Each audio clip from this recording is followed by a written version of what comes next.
It is 1 o'clock. I will call this meeting of the Douglas County Planning Commission to order. Paul, will you please lead us in the Pledge of Allegiance? And everyone, face the flag. I pledge allegiance to the flag of the United States of America and to the republic for which it stands, one nation, under God, indivisible, with liberty and justice for all. Thank you. I will ask everyone to please silence their devices, and then I will open public comment. It's time for opening public comment, and it is limited to 3 minutes per speaker on matters over which the Planning Commission has jurisdiction. While we want to encourage expression of all views by members of the public, if content is disruptive, irrelevant, willfully misleading, or disrespectful to the public, PC, or staff, the individual will be told to stop speaking. Public comment will also be taken on agenda items that are identified for possible action, and there will be closing public comment. I will now open public comment and ask you to please sign the roster, say your name for the record into the microphone. Please come forward, and I will ask for the first speaker. Seeing no one rise, I will close opening public comment and ask for approval of the agenda. Are there any changes or additions? Jim? And Lori seconds. We have a motion by Jim McCallop and a second by Lori Lyle. All those in favor? Aye. Motion passes unanimously. Bryce Klutz again is absent. And now an approval of the minutes for the meeting of October 14th, 2025. Are there any changes or corrections? Seeing none, do we have a motion? We have a motion by Paul Bruno and a second by Lori Lyle. All those in favor? Aye. Motion passes unanimously. Again, Bryce Klutz is absent. Now we'll move to item 1 for possible action, discussion on a major variance application DP 25-0141, a request to reduce the west side yard setback from 7 foot to 0 feet for a 534 square foot second story addition above an existing garage located at 239 Engine House Circle in the R-058 residential zoning district in the Glenbrook Plan area of the Tahoe region. The applicant is Nielsen Separate Property Trust 2007, and the applicant's representative is listed here as Keith Rubin, Wilson Engineering. APN 1418-10-710-074. Lucille Rayo, Planning Department, presenting. Thank you, Madam Chair. For the record, Lucille Rayo, Community Development. Season's greetings. It is the season of giving, and we shall see if the spirit moves you today. Well, all joking aside, as you may recall, this item was continued from the October Planning Commission meeting. The continuance was requested by the applicant's representative after it was discovered that the addition had already been built. Staff received a call from the neighboring property asking why this was being noticed as the construction was completed. Staff confirmed that the structure had indeed been built, and therefore the item would need to be continued. In addition, staff met with the neighbor on site to discuss the matter, and he submitted a letter that has been provided as supplemental material to you describing his issues with the new construction. In the background of the staff report, it states that the applicant submitted a building permit on September 20th of 2024, and then on October 18th of 2024, the applicant received a correction report stating that that approval of a major variance would be required prior to the issuance of the building permit. Staff did not receive a response from the applicant or the applicant's representative until August 18th of 2025, when an application for a major variance was submitted. I would like to add that I have a few conditions from the fire department that will need to be added to the conditions if the item is approved. I can read them now, or the motion can simply say, and items conditioned by Tahoe Douglas Fire Protection District, and I will list them in the letter if this item is approved. Do you want me to read those items? Okay.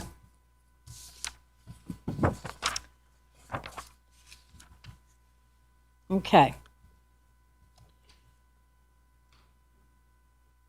A fuel modification defensible space plan a comprehensive plan along with a recorded maintenance agreement will be required to clear and maintain defensible space in the 30 to 100-foot zone around the property. A recorded deed restriction or covenant will be necessary, requiring ongoing maintenance of defensible space, strict adherence to access parking restrictions, specifically no blocking of fire lanes, and acknowledgement of all conditions of approval. NPFA 13D automatic fire sprinkler system. Installation of an automatic fire sprinkler system within the structure will be required. Fire-resistant construction upgrades. The project will need to incorporate fire-resistant construction upgrades to reduce wildfire exposure. This includes, but is not limited to, non-combustible siding, ember-resistant vents, dual-pane smoke-tempered glazing, and rated eaves soffits in accordance with IWUIC code. And he asked that we put those in the conditions. Madam Chair, shall we proceed with the applicant's presentation, or do you want to start with questions? I think we could go with the applicant's presentation. Okay, so today we have the applicant's representative, Zach Wood, and the owner's attorney, John Geslin, with a presentation for you.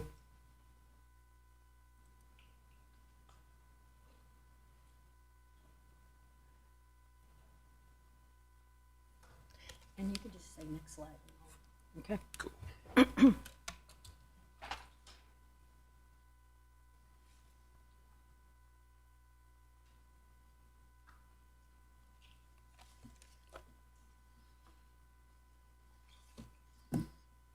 Good for audio?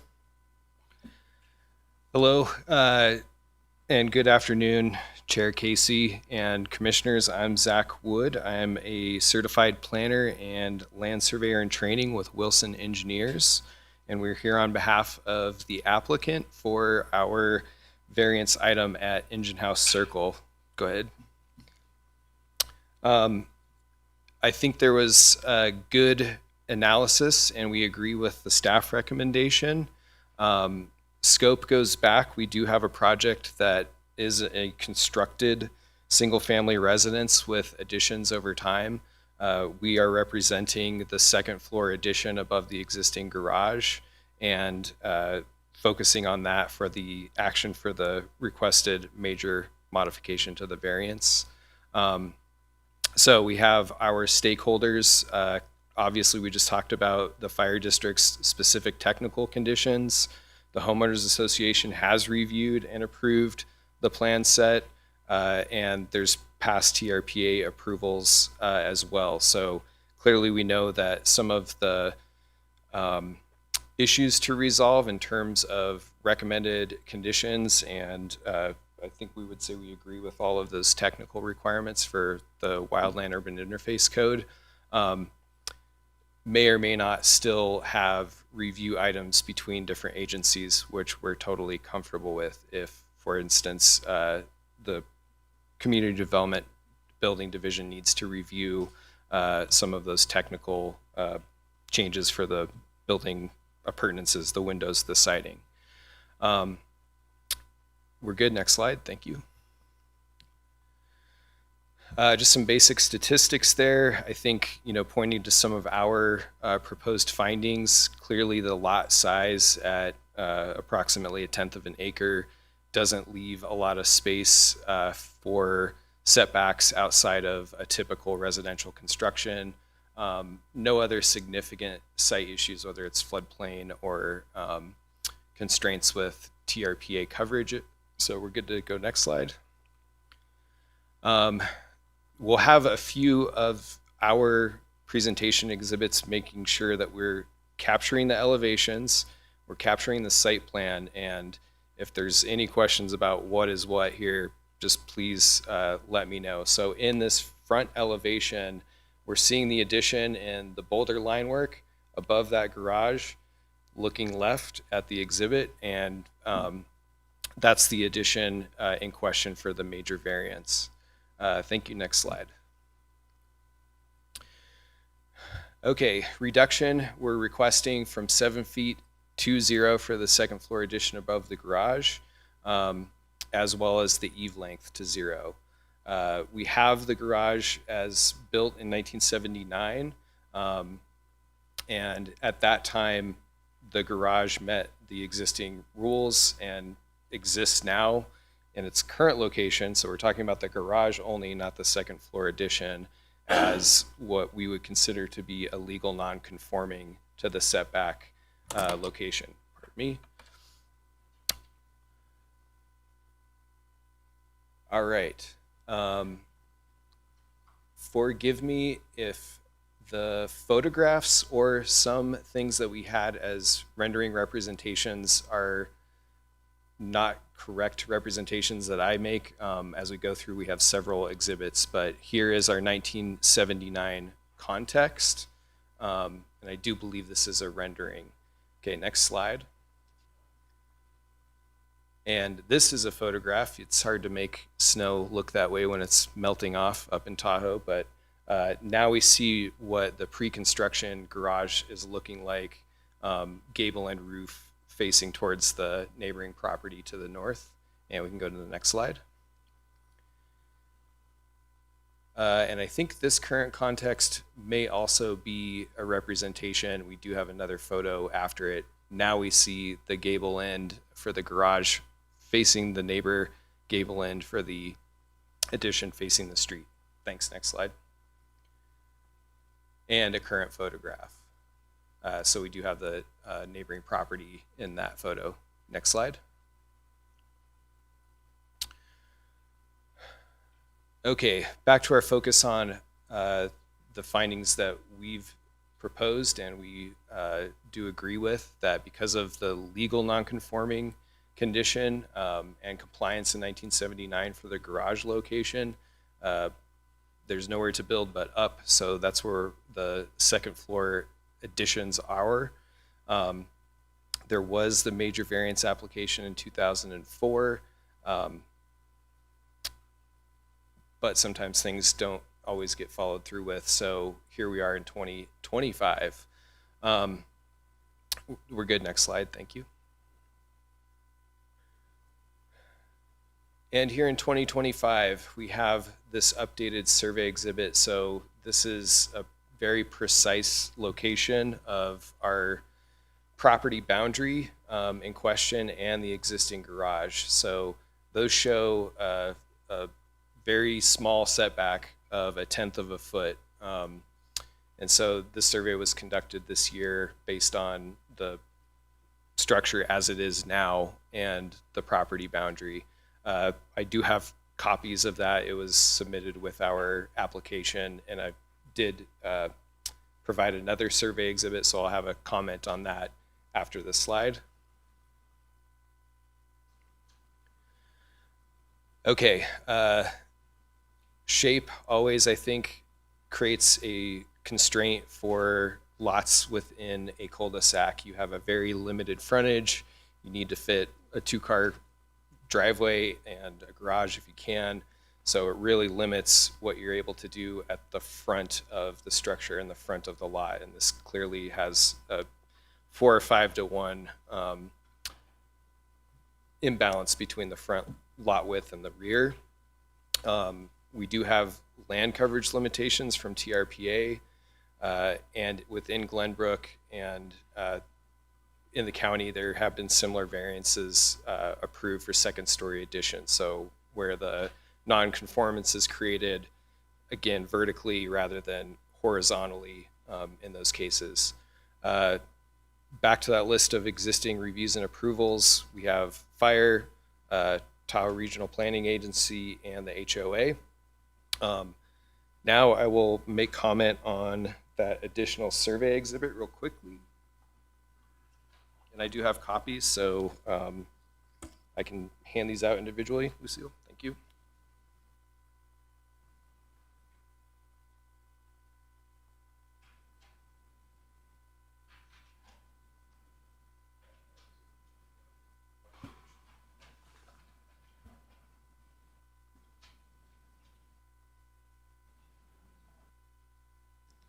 Question. Did, AJ, can we have this if you didn't bring enough for the public? Yeah, Madam Chair, AJ Hames to the record. He did make copies for the public. I don't know if there are enough, but we'll pass out what we have, and if additional copies are needed, we can make copies. Thank you. Madam Chair, no, I have one. And then reading the supplemental materials, Paul Abeda, I believe, was the builder of the addition. Is that correct? Within the supplemental materials included the addition plans. Was that the Yeah, question? I think Paul Abeda. I just wanted, if that's true, I want to disclose that I know him and he did some work for me, my home on the Ranchos. So I thought I noticed that in one of the letters. Yeah, I would say my understanding is that's correct, that through the contractor and previous plans, that contractor had prepared them and worked on this project as well. Again, I just want to disclose that he did some work for me on a room addition in the Ranchos. And Mr. McCallop, will that in any way affect your ability to, Absolutely not. so you'll be able to review the application fairly and impartially? It will have no effect. All right, could we rewind a slide? And maybe two, because I was trying to get back to our, yes, thank you. So the exhibit that we have as of the hearing right now that was provided, it is another survey from 2020, and it shows the property line and building coincident. So John, when he provides comments here in just a minute or two, he can describe the background for his acquisition of that, because we just had it. Apologize for it being late into the hearing. Really, it's to show that in addition to the Wilson survey, an exhibit with the application, this previous survey also found the same information for the property boundary location within 1/10 of a foot. So that's why we wanted to add it into the record. Thank you, Lucille. We can go forward with a next slide. So in support of the findings, with the background of the survey and the location, we also have consistent site plans that have been submitted for both the building permit and the variance that are showing our existing location basically at the 0 setback. So with that, I will kind of leave my planning / surveying technical comments and ask John to complete the presentation on behalf of the applicant. I will be available if there are any other questions. Thank you very much.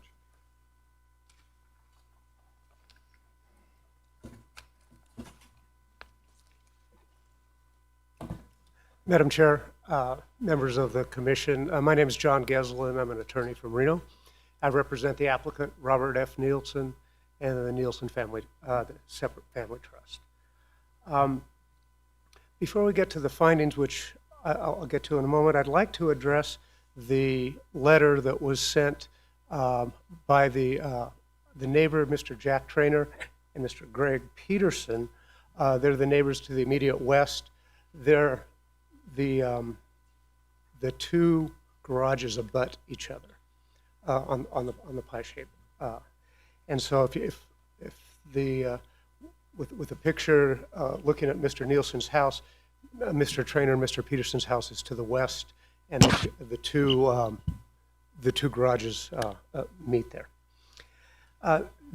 They make 5 points, 5 enumerated points in their letter, and I'd like to focus on, and there's on one in particular, which is the encroachment. They assert that there's an encroachment on their property, and there is none. You have, in the record, you have 2 surveys. There was a 2020 survey, which was just passed out to you a little earlier, which shows that the garage, the face of the garage, the outside of the garage, is coincident with the property line, right to the 0 lot line adjustment. The existing garage is a a non-conforming use. It's been there since 1979, and there's been no problems with the garage or any of the approvals with that garage. The second, we had a survey in 2020 that showed that it was wholly on Mr. Nielsen's property. Then there was another survey which was performed this year in 2025. And it shows that the garage is within 1/100 of an inch inside Mr. Nielsen's line. And so it's basically a zero lot line, but it is all contained within Mr. Nielsen's property. So if you, and incidentally, those two surveys were provided to Mr. Trainer and on October 16th and October 22nd of this year to let him, he had asked if there were any surveys that showed the property line, and those were provided to him a month and a half ago. So, and in his letter he says, well, if you look down the line from the stake, it looks like it's off. But I would suggest that this commission rely on the licensed professional surveyors that have done this twice on this property and have found that garage wholly within Mr. Nielsen's property. And once that encroachment argument falls and fails, which it does, the variance meets all three findings that this commission has to make, and I'll go through those in a moment. But so, and the rest of the letter talks about a precedent and willful disregard and public policy issues. None of those issues are really before this commission.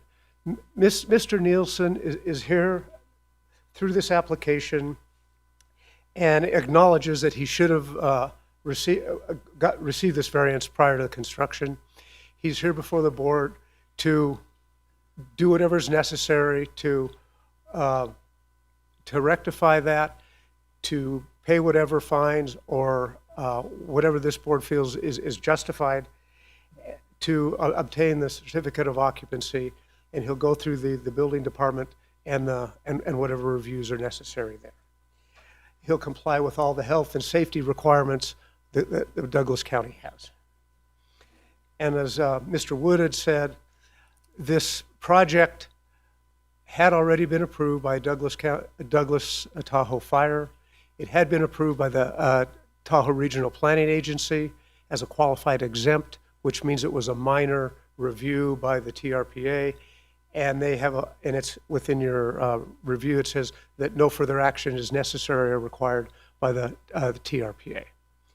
And lastly, the Glenbrook Homeowners Association considered this addition.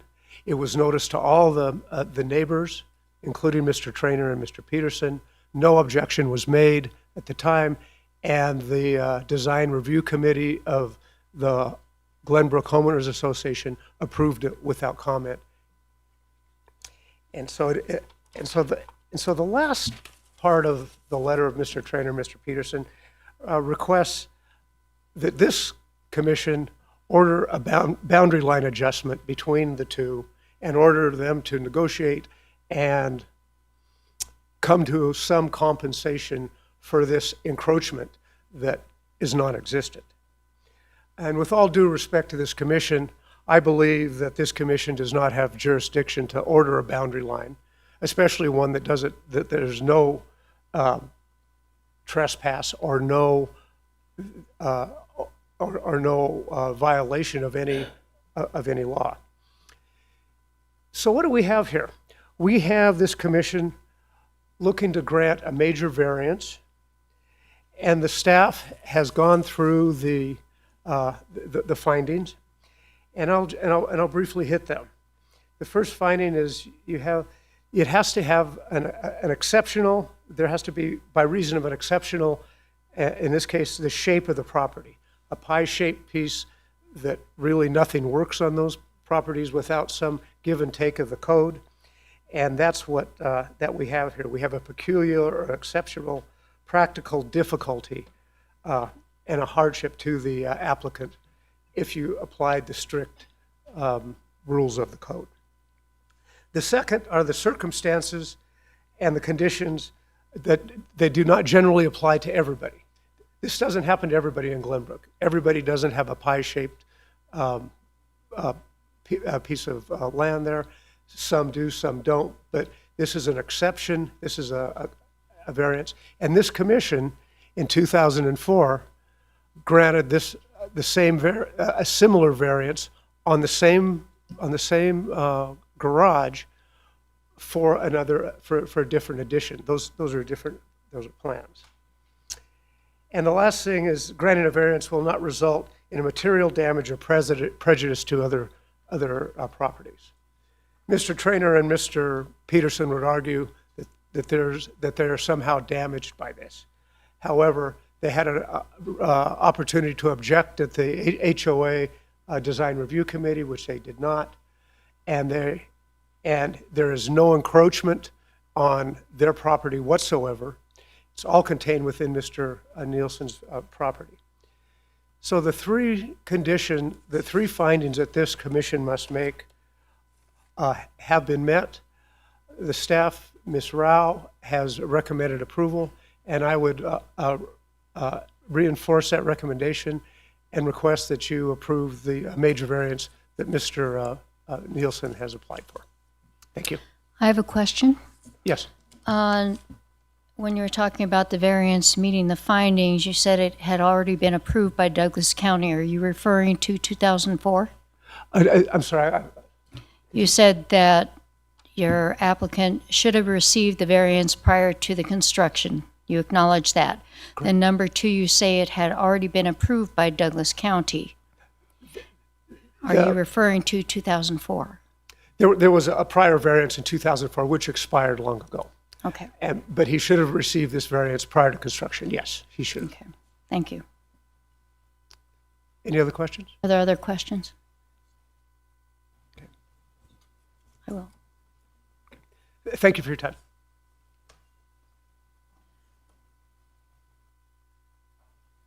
The neighbor like to come? Neighbor and then the property owner. Good afternoon. My name is Jack Trainer, co-owner of 237 Engine House Circle, and I apologize in advance if I'm not as polished as the attorney that made that presentation. I'm just a neighbor. And to that point, we've owned our home for 28 years, and in that time, it's been important to us to be good neighbors. We made an effort to do so. We've made an effort to be a good neighbor to the applicant. And to that end, as a result of wanting to be a good neighbor, I'm really not happy to be here. But Mr. Nielsen's actions force us to be here to address his willful disregard for the authority of Douglas County.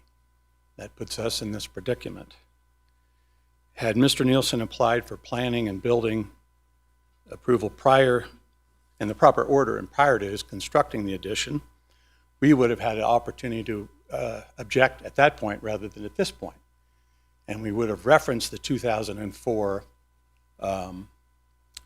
application where a setback was required and stipulated so.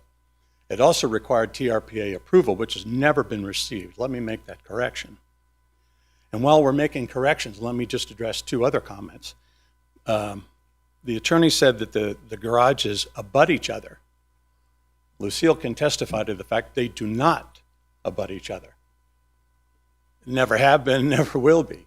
There are two separate properties. And another correction is there's a lot of pie-shaped lots in Glenbrook, so that's not a consideration. Finally, to correct one other misnomer, we were told that the plans were submitted to the HOA and that we didn't object. You can't object. If you contact the Glenbrook Homeowners Association and ask them, is it possible to object to an application? Their answer would be no, it is not, because that's the answer was given to us. Unequivocally, no, you can't. This for informational purposes only. So let's make that clear. Finally, in terms of the survey, and let me adjust that for a minute, I think that there is some confusion as to where that line exactly exists. Because we had a previous survey done, which unfortunately I couldn't submit to you because I couldn't find a record of it, but it had showed that the property line was 1/10 inside the garage, not outside the garage. So I think that's an area of question. Anyway, I reference the fact that had Mr. Nielsen submitted in the proper order, we could have objected. It turns out that his strategy, and that had been repeated to me on numerous occasions, was to complete the project and then, quote, ask for forgiveness rather than approval. And considering that Mr. Nielsen was president of the National Association of Home Builders, I find that unconscionable. What's really, I think, of concern to you, as well as the specifics of this, is the matter of precedence. I think if Douglas County takes the position that this approach is allowable, what prevents anyone from doing whatever they want in Douglas County and not suffering any consequences? I think this would be disastrous. That's why I make the suggestion that a possible remedy that you could suggest is the boundary line adjustment, where the line would be equidistant between the two properties. At least it's an acknowledgement of the fact that, A, this building doesn't meet the 2004 requirements, which call for 2.5-foot setback, and B, it basically calls attention to the fact that if you just willfully disregard all conditions and regulations in Douglas County, you just do your own thing because you might be powerful, you might be wealthy, you might be able to hire people for your defense, I think that sends the wrong message. Thank you for your consideration. Let me know if you have any questions. I'm happy to answer them now or later. Thank you, sir. Kirk? Thank you, Madam Chair. I have a number of questions, so I appreciate my colleagues' indulgence as I walk through some of these things. I think most of them are for Mr. Wood or for Mr. Geslin, so you can choose who wants to respond to these. First, Mr. Wood, I think you said you're a certified planner and that you are training or apprenticing for a survey engineer. Am I correct in that? Or did I mishear? Yeah, Commissioner Walder, I'm not a licensed land surveyor. I have a certificate for a land surveyor in training. Land surveyor in training. Thank you. And when were, you can stay there and then Mr. Geslin can come up as needed. When were you retained by the applicant? I think our engagement is as of this year approximately, so within between 12 months and 6 months ago, if that's enough accuracy. So mid-2025? Yes. Okay. And did you? And I mean in the specific role for providing services for the variance and performing the surveying. Okay. I know that Wilson and previously RO had prepared improvement plans and plan sets in 24 and probably earlier. Okay. And did you inform Mr. Nielsen that he needed a building permit for any construction and he needed a variance? Or do you know when you informed him of the requirements I didn't have that the direct county contact imposes? with the client. I wouldn't be able to answer that Okay. at that time. Okay. And do you know, or can Mr. Nielsen or Mr. Geslin, I assume Mr. Nielsen is here in the audience, tell me when construction or deconstruction, because I believe the top part of the garage had to be torn down to build the addition. Can you tell me when that was started? I don't know that off the top of my head. I will look that information up if we have time to. Is Mr. Nielsen here? Could he, he's not here. Just John. Okay. Can you confirm when the building was, construction or deconstruction was started? I believe it was started, the deconstruction started last fall. So October of October of 24. 2024. Okay. And do you know when it was finished? I don't know. I believe it was in the spring of this year, maybe April or May. I'm not sure when it was completed. Okay. Well, on some of these things, there are important details, and I think it would be extremely important if you were knowledgeable or if the applicant was here to better inform us, because we have a timeline that is difficult to accept, in my opinion.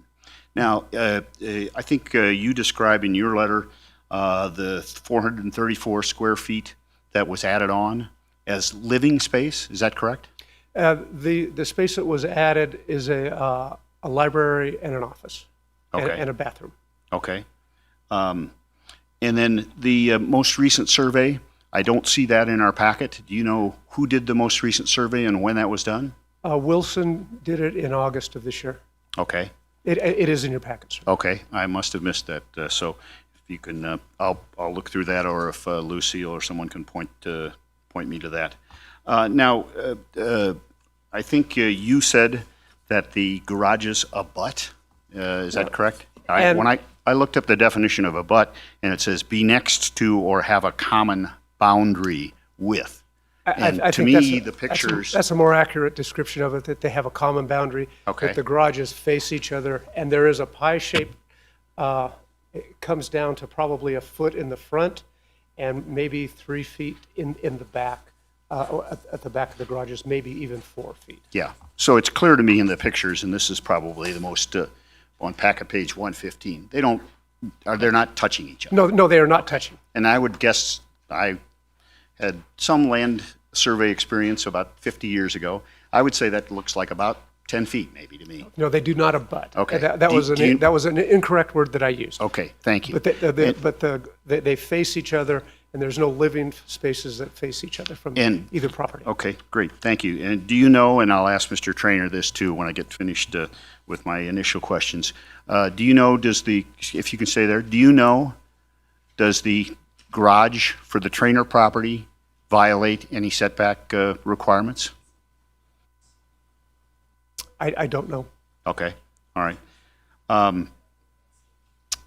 I think that's all I have at this point, and if Mr. Trainer, while this is on our minds, could you tell me, does your garage violate setback requirements, or have you received a variance for your garage? And I know you haven't been there since the property was built, and could you give me an approximation of how far away from your garage the other garage is? Please come to the microphone so we can make sure you're heard and on the record. We bought the property with the property lines in existence, and we have not come forward. We believed we were in concordance with what requirements were when we bought the house. To answer your other question, I'm sorry, your second question was? No, that's basically it. You didn't get a variance. You didn't request a variance. You don't have a variance. You don't know about a variance for your garage. Correct. Okay. All right. And then can you tell me when you noticed the construction or the deconstruction? Are you a full-time resident, or are you? No, we are part-time residents. Okay. But it was approximately a 14-month construction period beginning late summer of 2024, completing in mid-summer 2025. Okay. And did you at any point during that time period contact the county, Douglas County, the building inspector or building officials at any point? We did not. Okay. We assumed, and the reason for that is we assumed that there was A, planning commission approval, and B, a building permit had been pulled. I think that's a reasonable assumption, and we made that, particularly given the applicant was president of the National Association of Home Builders. We would think he'd know that to have to do that. Okay. Thank you. That's all Sure. I have for now. I appreciate it. Paul?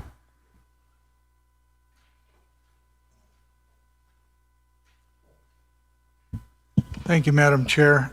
May I first ask Mr. Wood, could you come back to the podium?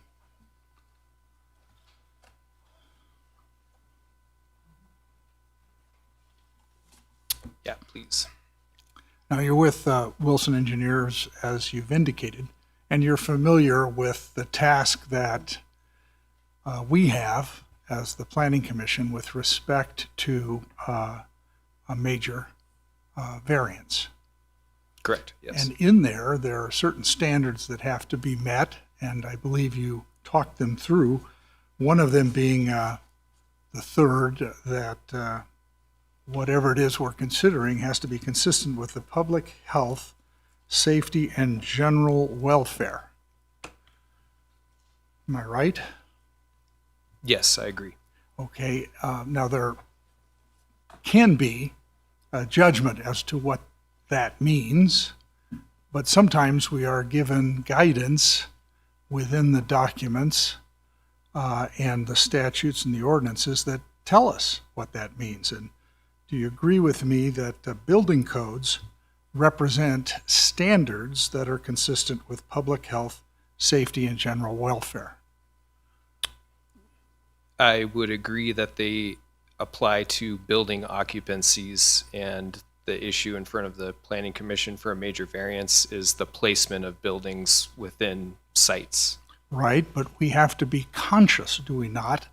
That Absolutely. whatever the placement is consistent with public health, safety, and general welfare, such that the most consistent definition we might have is what's in the building code. If it violates the building code, we have to have a reason why we're going to allow that.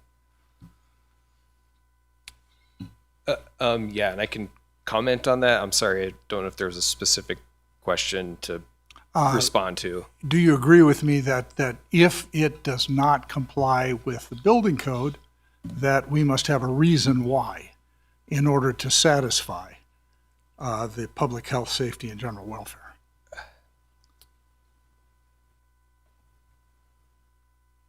Just one moment. Sure. These sound like loaded questions, don't they? No, I think it's reasonable. And I'll reply from the perspective of working in tandem with building safety officials for many years. And that is that the building code also has some, but much less flexibility than this process for exceptional cases when it comes to the strict technical applications. So as applied here, I think our intent is to meet the building code to the letter. And obviously with the distance from the property boundary, we do have, I think, at least one issue in the building code with the separation from the building to the boundary. So yeah, we acknowledge that. Apart from the building code and specific to Douglas County Code in Title 20 for setbacks and the findings for variances, then I would agree that one of our best objective codes is the building code to determine public health, safety, and welfare. We have health codes, we've got a plethora of others, but within Title 20 itself, I believe that the other three findings, in addition to the third finding for public health, safety, and welfare, both capture exceptionality and provide for a process where through conditioning, we can still achieve the same standards that the commission finds are the definition of public health and welfare that you can do right now without a true standard that is measurable and achievable. So, in setback terms, from planning perspective, is it a 1/10 of a foot? I think we might have misspoken that it was a 100th of a foot. It's a 1/10. Is it a foot? Is it 2? Is it 10? Those are the distances that are most commonly used, I believe, in setbacks to justify there's enough setback from an adjacent structure, from property boundary to be safe, particularly in a building safety sense, a building code sense.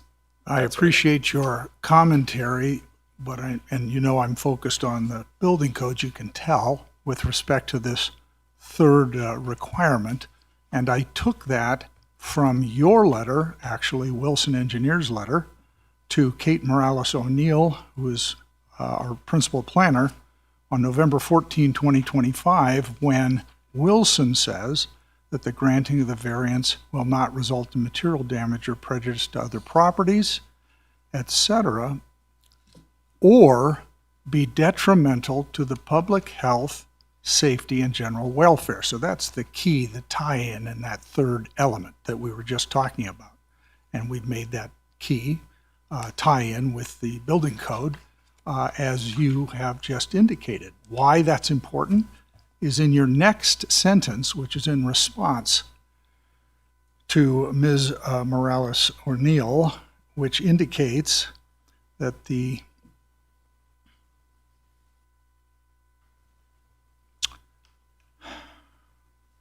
current proposal does not include any penetrations, such as windows or doors on the west side that necessitate a setback requirement based on the Uniform Building Code.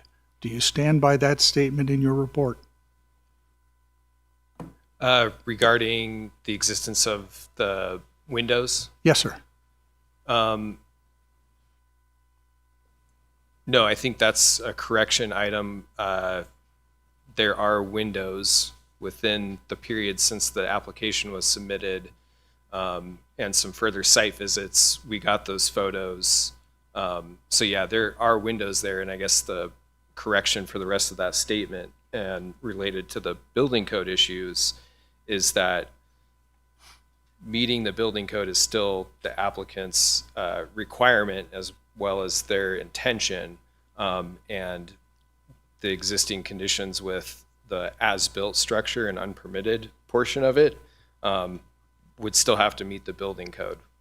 That's, I appreciate your candor, because you've left the commission with kind of a tautology. And that means we don't have the variance, we don't have the permit, but we have a building.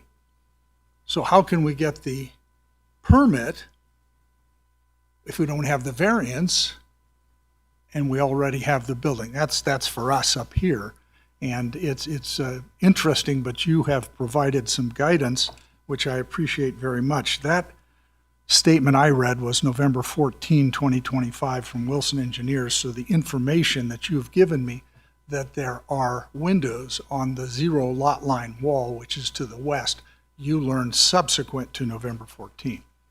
Yeah, correct. And I think if I can make a comment, that was a question from Commissioner Walder about the timing of Wilson work. I do believe it's even before the actual construction occurred. So at that time, analysis that occurred from Keith Rubin, our other planner that you know well, was prior to the construction of the existing addition. And then I wouldn't say we're all playing catch up, but because of the nature where after the construction, then we have this application, a lot of that information, whether it was the as-built with the windows, was recent information to us too. And I would put myself in Keith's shoes, saying that when the task is to prepare an application on behalf of a property owner or applicant, and you prepare with the information available at the time, and then your engagement pauses for a year or 2 years, and you come to find out that where we're at with this project is the case, then you really have you have to catch up to the work because now conditions have changed. Understood. So we do acknowledge that. Understood. Did you have access to the R.O. Anderson set of plans with regard to this addition? Yeah, those are internal. I don't know what level of review or coordination there were. They were the basis of that application. The application, the previous variance application that we're in process with, but was delayed. If I'm using the right terminology there.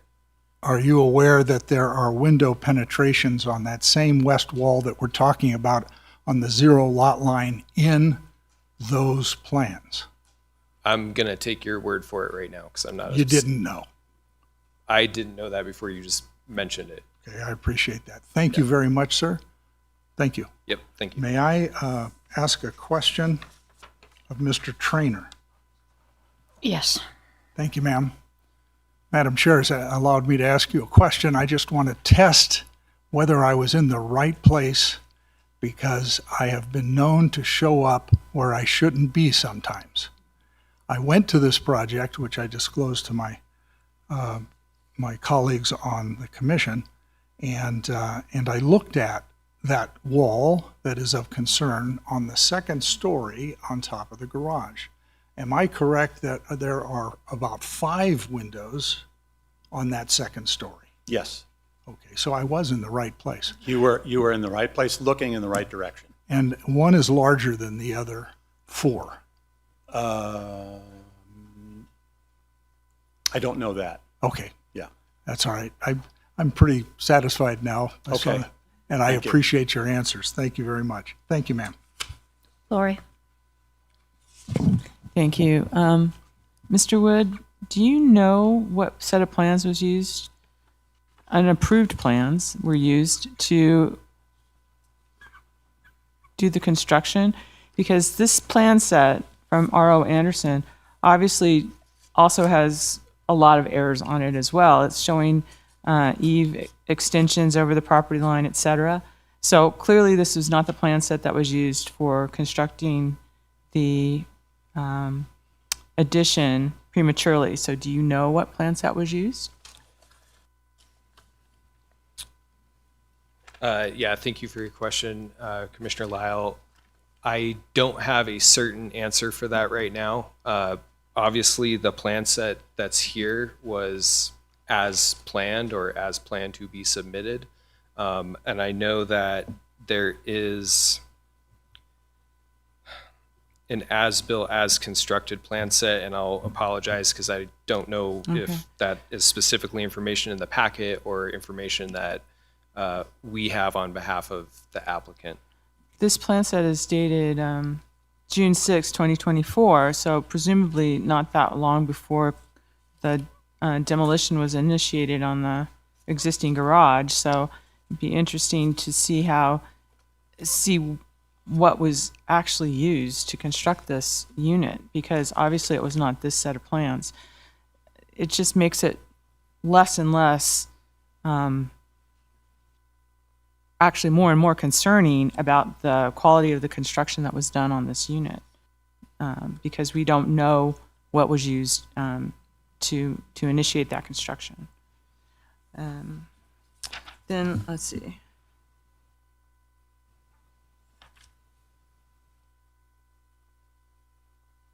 And maybe Mr. Trainer or Mr. Wood, do you know how far apart or how far to the west Mr. Trainer's property the garage is? What's the separation between this existing garage and Mr. Trainer's garage? I'd have to defer. I don't have Okay. a accurate. Thank you, Lucille.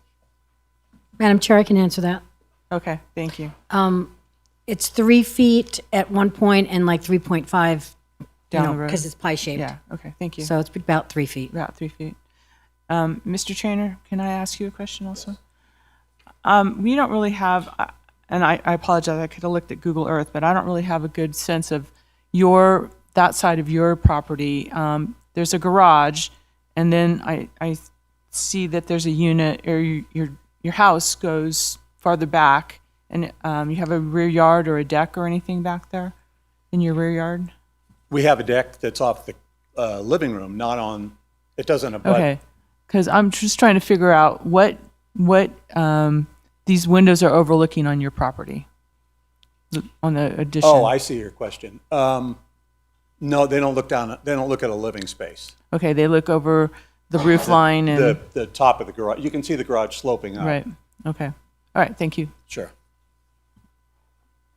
Dan? Thank you, Chair. I've got a few questions to our esteemed senior planner, Lucille. Is it normal that we would not have records of variances and/or building permits from the late 70s? Our records are spotty. For the record, Lucille Rayo, Community Development. Some of our records we have, some of them we do not. I did search for the building permit from 1979. We did not have that. If we did have anything, it may be a site plan. That's all that they used to keep. And only in recent years are they keeping the entire permit. Is it normal in Glenbrook, or certainly in that subdivision of Glenbrook, that there are zero lot line developments? I thought I had read that typically our code and is consistent with TRPA code, and it's a 7-foot side yard setback typically. Is that correct? Generally speaking, it is a 7-foot side yard setback. They're also within Glenbrook. There are building envelopes, which means you can build right out to the edge of your envelope. Of course, you still have to have distance between for, fire safety and building code. But, and as far as someone building up against a property line, in Glenbrook, I'm not aware. I mean, I'm sure there are. I just personally have not come across. Okay. And it appears that the deck in the back is also built right to the property line. So there's a zero setback for the patio deck. So Maybe I yeah. did not. I was just looking at the site plan, and I saw the deck went all the way to the lot line.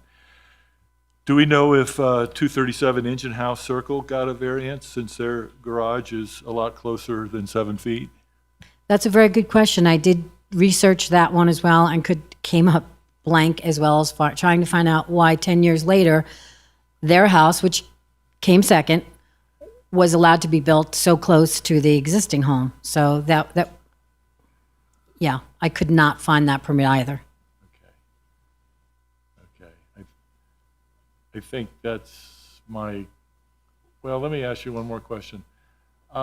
Is it normal that we would consider it an exceptional difficulty? I mean, in my experience with these kinds of things, a lot of this exceptional difficulty stuff gets applied to the first construction. You got a weird shaped lot or whatever, and you're trying to wedge something in there to get a building unit on that property. My experience is I have not run into it with additions. I mean, it is the property owner, they have full use, beneficial use of the property and the grounds. So I'm having a hard time with your findings on the first one as to what is the extraordinary hardship for a beautiful house that already exists on a beautiful lot. You know what I mean? You make a good point. The garage was existing, so it just we go with the shape of the lot, which I know Lori says it's not always a good example, and that's really what we relied on. Okay. Thank you, Chair. Jim? I think most of my questions have been answered. I don't want to be redundant. On the second floor above the garage, was there ever talk that their setback would apply to that? That wouldn't be built all the way to the same line as the garage? I'm sorry, can you repeat that? On the second story above the garage, was there any talk that needed to be set back? In the 2004 application, it was recommended that the second story be set back 3 feet. It was recommended by staff, and the Planning Commission agreed to put that in as a condition. And I think as a result, that's why it was never built. Okay. I had a feeling. If this was somebody building something on their own, that didn't know the rules, but that's not the case here. These were all professionals, had engineers, had architects, had contractor. And when I added to my house, I had all those things. Nobody ever once let me consider doing something without a permit. Mind your comments. We haven't opened public comment yet. Okay, well then I answered. I asked my one question. I thought that I had seen that in previous plans. Thank you. Dan? One quick question, please, Chair. Thank you. If a setback variance was issued in 1979 for the garage, would we be here today? For the record, Lucille Rayo, yes, we would be, because the garage it's legal, non-conforming, which I've included that code section in the staff report. It has to meet today's code, even though if they did receive a variance back in 79, it's still, that wouldn't matter. It wouldn't apply to today. They would have to meet today's code. So we would be here today? We would be here today anyway, correct. Thank you. If there are no more comments, I would like to open public comment and ask speakers to come to the microphone, put your name on the roster, and say your name for the record.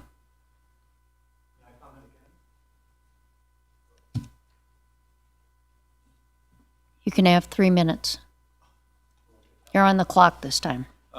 No, I think a really salient question was the one, Please say your name for the record. oh, I'm sorry, Jack Trainer. Sign the roster. Oh, yes. Mr. McCallop just answered, which is that if the applicant had come forward at the beginning and the same conditions as in 2004 were applied, there would be a 2.5-foot setback for the upstairs addition. And I think that would totally change the whole character of what was built. And I think that's really relevant, very relevant, if not the most relevant issue. Thank you. Thank you, sir. Are there other speakers? Seeing no one rise, I will close public comment and restrict comment to the commission. Jim, you're on. Like I started to say, this was not somebody doing something on their own that didn't know the rules. This was done purposely, in my opinion, to avoid the rules. To simply say, and I think it was stated somewhere, we'll build it, and then we'll deal with the aftermath. So it's not as something that's never been done before, somebody unaware, and you can make some allowances for somebody who's personally built the thing himself and didn't know. So I'm really shocked about this. I don't know how we can really look at this when it's already been done. So I'm highly offended about this, and I don't want to set a precedence. That's an ugly precedence in this county. Thank you. Okay, I need commission members, when you state your position, to clearly state the reasons why you are approving or disapproving this variance. Dan? We're going in reverse order this time. Thank you, Chair. So you want me to state why I would vote for or against this? Is that what you're Yes, asking, and if Chair? there's a Okay. finding, Yeah, I need you to state which finding you either you disagree with if you're voting no. I think like many of the members, I am torn, and I think James said it very clearly, but I'm trying to stick to the various issues. And in my background, variances are for hardships. Variances are to allow you to get full beneficial use of a property that otherwise you're not getting beneficial use of. At least that's the way I look at variances. And so when you're asking me to find an exceptional and undue hardship because it's a pie-shaped lot on a cul-de-sac next to 4 other pie-shaped lots in a subdivision with pie-shaped lots, and we know they're all over in subdivisions in these days, and it's just something we work with in design. So I have a difficulty finding that as a hardship. And really, number 3, the granting of the variance will not result in material damage or prejudice. Now, the pictures help, but I will tell you that if my neighbor was going up 16 feet on my property line plus a roof, I wouldn't be happy about it either. And so I can see how the neighbor feels like there's material damage or prejudice to their property. I mean, it may be the shading, it may be just the massing, it may be a number of things. These are subjective, but I can understand the concerns expressed by the neighbor today in their previous letters. So I guess I'm having a hard time with those 2 findings, and quite frankly, the second finding, which is conditions that do not generally apply to other properties in the same land use. Well, these conditions apply all over. As I said, wedge-shaped lots, TRPA, land values are high, you want to maximize building, I get it. But it's the same circumstances that apply over and over and over again. So I'm not agreeing with staff's opinion of the findings. Thank you. Thank you. Lori? I concur with my colleague's assessment of the situation in general. I really feel like the finding that is most difficult for me to square would be finding number 3, that the variance will not result in material damage or prejudice to other properties in the vicinity. It feels like this has the potential to do that. And I feel like if the applicant had come forward with the variance before they had built the unit, that we would be having a completely other discussion about it, because then we would have some assurance about the construction standard and the designs that were going to be applied. But we're dealing with something that's already in place. And that placement, to me, I cannot be assured that the way it was constructed, the design of its construction with the windows, the massing of the building, the potential for it to shade the neighboring property, to me, those all have the potential to create a material damage to the adjacent property. Also, as you know, I really agree with Dan on the pie-shaped lot situation. Some of these lots are small, and so I understand that it's difficult to fit the massing that the owner desires on some of these lots. However, when you buy property, there's no guarantee that the massing that you desire is going to be the massing that gets approved. So I feel like that finding one also is difficult to justify in my mind, that because the property is narrow in the front, requires a second-story unit to be built on the existing garage that's right on the lot line. So for me, those two findings are very difficult to find approval for. But that's my concerns with this application. And again, I feel like there's a lot in this application that just doesn't feel right. It doesn't feel right that this owner was unaware that they had to go through a process. It doesn't feel right that there's information that is incorrect, either in the application letter and information or on the plans that were submitted. There's difficulty throughout this application that to me just seems to not be acceptable for a discretionary application before the Planning Commission. Paul? Thank you, Madam Chair. After discussions that I had with both Mr. Wood and Mr. Trainer, what we really have is difficult in terms of both the timing and the process.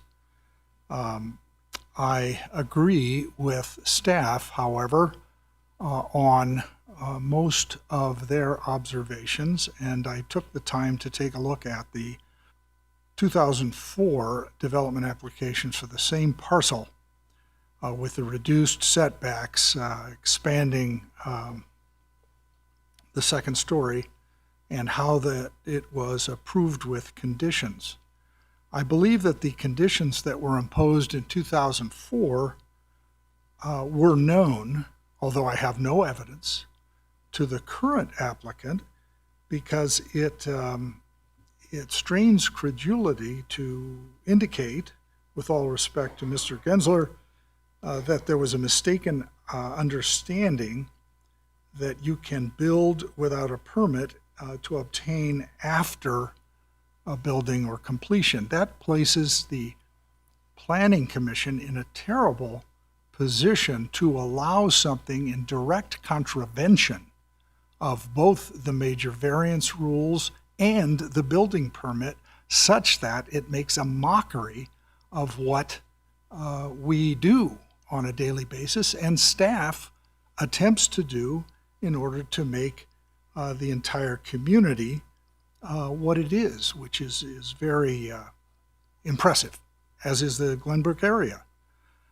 That said, I understand that the denial of this major variance might necessitate, I'm not saying it does, but it might necessitate the removal of the structure, which would be extremely costly, and I'm mindful that that would be a most unfortunate circumstance.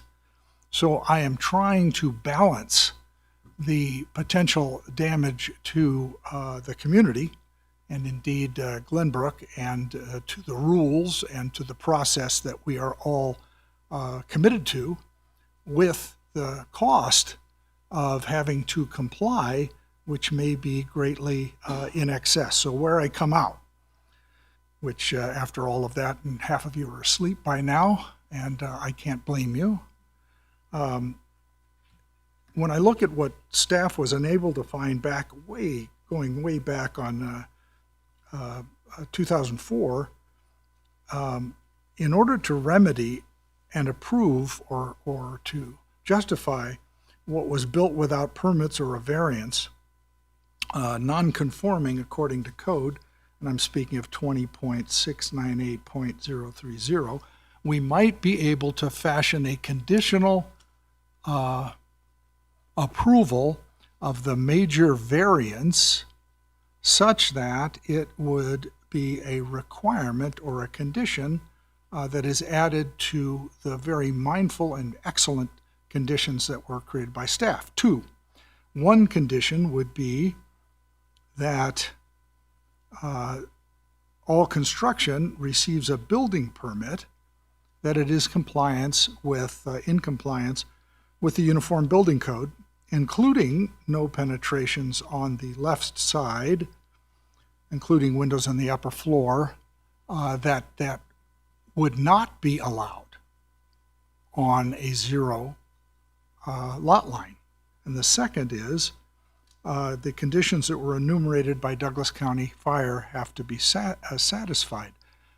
Granting the variance with those two conditions would not place, for example, any appellate body that might be looking at this in a position where they have to ignore what our rules, what our process is, why we exist, while at the same time not force the applicant to destroy what obviously took a year to build, or a little less than a year to build, which would be very expensive. So I've, in my commentary, tried to explain my position where I'm leaning, not pleased with respect to where I'm placed, but on the other hand, I see light at the end of the tunnel as might be a solution, in addition to all of the conditions that were placed by staff. Thank you, Madam Chair. Kirk. Thank you, Madam Chair. First of all, I want to thank Lucille for the outstanding job she did in preparing the materials. This was a difficult project, to say the least, to piece together, and I applaud you, Lucille, for your good work. Secondly, I do like to say that I've been on the Planning Commission for 8 years. I think we've dealt with probably 5 or 6 different variances in the Tahoe area. And as Paul knows, and I think the rest of you appreciate, there are very unique lots and very unusual variance requests that we get. So I voted for some of them, I voted against some of them. I try and judge every individual project on its merits. And I agree with most of all of what my colleagues have said. I don't believe that finding number 1 can be met, or finding number 3. I do not believe that there is exceptional narrowness of the land in question. And then as far as finding 3, I think Lori explained this well. I do think it presents a severe disregard for your neighbor's rights and would result in material damage or prejudice. So I would be not in favor of granting this variance.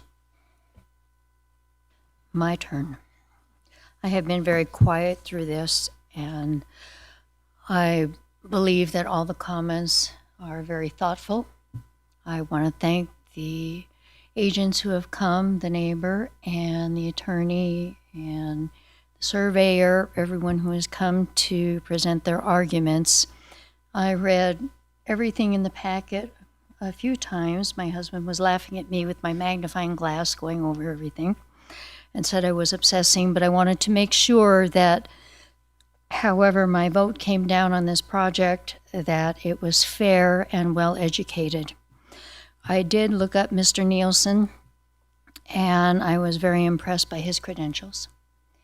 He's a very well-respected man in his field. And in 2017, he was inducted into the National Housing Hall of Fame. So I looked up what was the criteria for someone to be inducted into this prestigious organization. And one of the things that the Hall of Fame selection process looks for are individuals whose careers are marked by upholding building codes and permitting processes, which means building without obtaining required permits directly contradicts, quote, the promotion of builder professionalism and ethical standards, end quote, that the National Housing Hall of Fame explicitly lists as one of its induction criteria. Permit violations demonstrate a deliberate disregard for the legal and regulatory framework that protects consumers, neighboring properties, public safety, and the integrity of the broader housing industry. And when I read that, there was a whole different look at how I looked at this application. I had read finding 3 that talked about the penetration, such as windows or doors on the west side, that didn't necessitate a setback requirement based on the Uniform Building Code. I did look at the dates of construction and not having the required permits. And all these things were fitting into my unrest that Douglas County was, and our rules and our Title 20 and everything else was being disregarded and disrespected. But when I read what the National Housing Hall of Fame had to say about what it required of those individuals who were inducted, it sealed it for me that this man who was a past president of the Builders Association in Northern Nevada and past president of the Nevada Home Builders Association felt so little for the county that he lives in and the community development department and the rules and regulations that he supposedly knows so well, that he felt that he could build such a large addition to his home. Madam Chair, I'm sorry to interrupt you. I think that the applicant's knowledge of the requirements in Douglas County is relevant. We haven't noticed this item for a discussion of anyone's character today, Yes, so okay, I do want to well, just I'm moving on. All right. discourage you from But going it too far. is very important that we not set a precedent and allow this type of behavior to get lost in the mixture by saying, okay, well, we'll grant a variance if they meet this condition and bring it back and create a loop, because you can't get a permit without a variance and you can't grant a variance without a permit and this type of thing. We either meet the findings or we don't. We either grant the variance or we don't. And it's been said very well by the commissioners here that finding 1 and finding 3 are not met. And I agree. We cannot grant the variance because it does not meet the findings. And we cannot allow a precedent to be set that we're making an exception. I just am not comfortable with that. And that we don't have a good timetable for when this was built. And we don't have the actual plans. And as Lori said, it just doesn't feel right. I don't like dealing with feelings, I like dealing with fact, but there are holes that need to be filled, and at least at this time, I cannot support this application. So do we have a motion? Lori, you have something else to say? Yes, thank you. I have 2 questions. First a statement. First, I really appreciate that staff has worked so hard on this application. The applicant has put them in an incredibly difficult position that should never have been burdened on staff to try to sort through this mess of information. So I applaud staff for their attempts, and the information that they provided is excellent. We really appreciate all that. I don't totally disagree with your assessment of the findings, but I think that in that case, I disagree to a certain degree with it, but I do express that you guys did a good job on this. The other question I have is for the attorney. It sounds like this variance will not be granted. And what is the process if the applicant, I know there's an appeal process, but if the applicant were to come back with the information that we need, the plans that were used to construct the building, the information about how they are compliant or not compliant with the building code, the information about when it was constructed, the stuff that is lacking from this application, and then also the 2004 application had a 3-foot setback that was applied. I don't know if that's something that the applicant is willing to consider changing this expansion to include that 3-foot setback. But there are, and I realize that's a little bit difficult, but what is the standard for bringing back another variance application on this property if the applicant wanted to pursue something that was more in line with our standards? AJ Hames from the Record, Douglas County DA's office. Typically, I believe there's a 1 year 1 year. waiting period. So if the application is denied, they can't reapply for the same project for at least a year. Right. If you wanted for them to be able to come back sooner to discuss maybe the 3-foot change or something along those lines, then what you'd have to do today would be to make a motion for a continuance. But there would have to be, I would think, some Okay. perception that they could change Right. things that would change your mind about how you want to vote within that time period. Otherwise, the continuance would be Right. a waste. Right. Okay. Thank you for that information. I know that if it is denied and the appeal is not successful, then there's probably a requirement before that 1 year is up for them to begin removing that structure. So I want to just know if there's a alternative, if they want to pursue an alternative to totally demolishing it to bring that back, something else that would be more in line, at least with the 2004 one that was approved.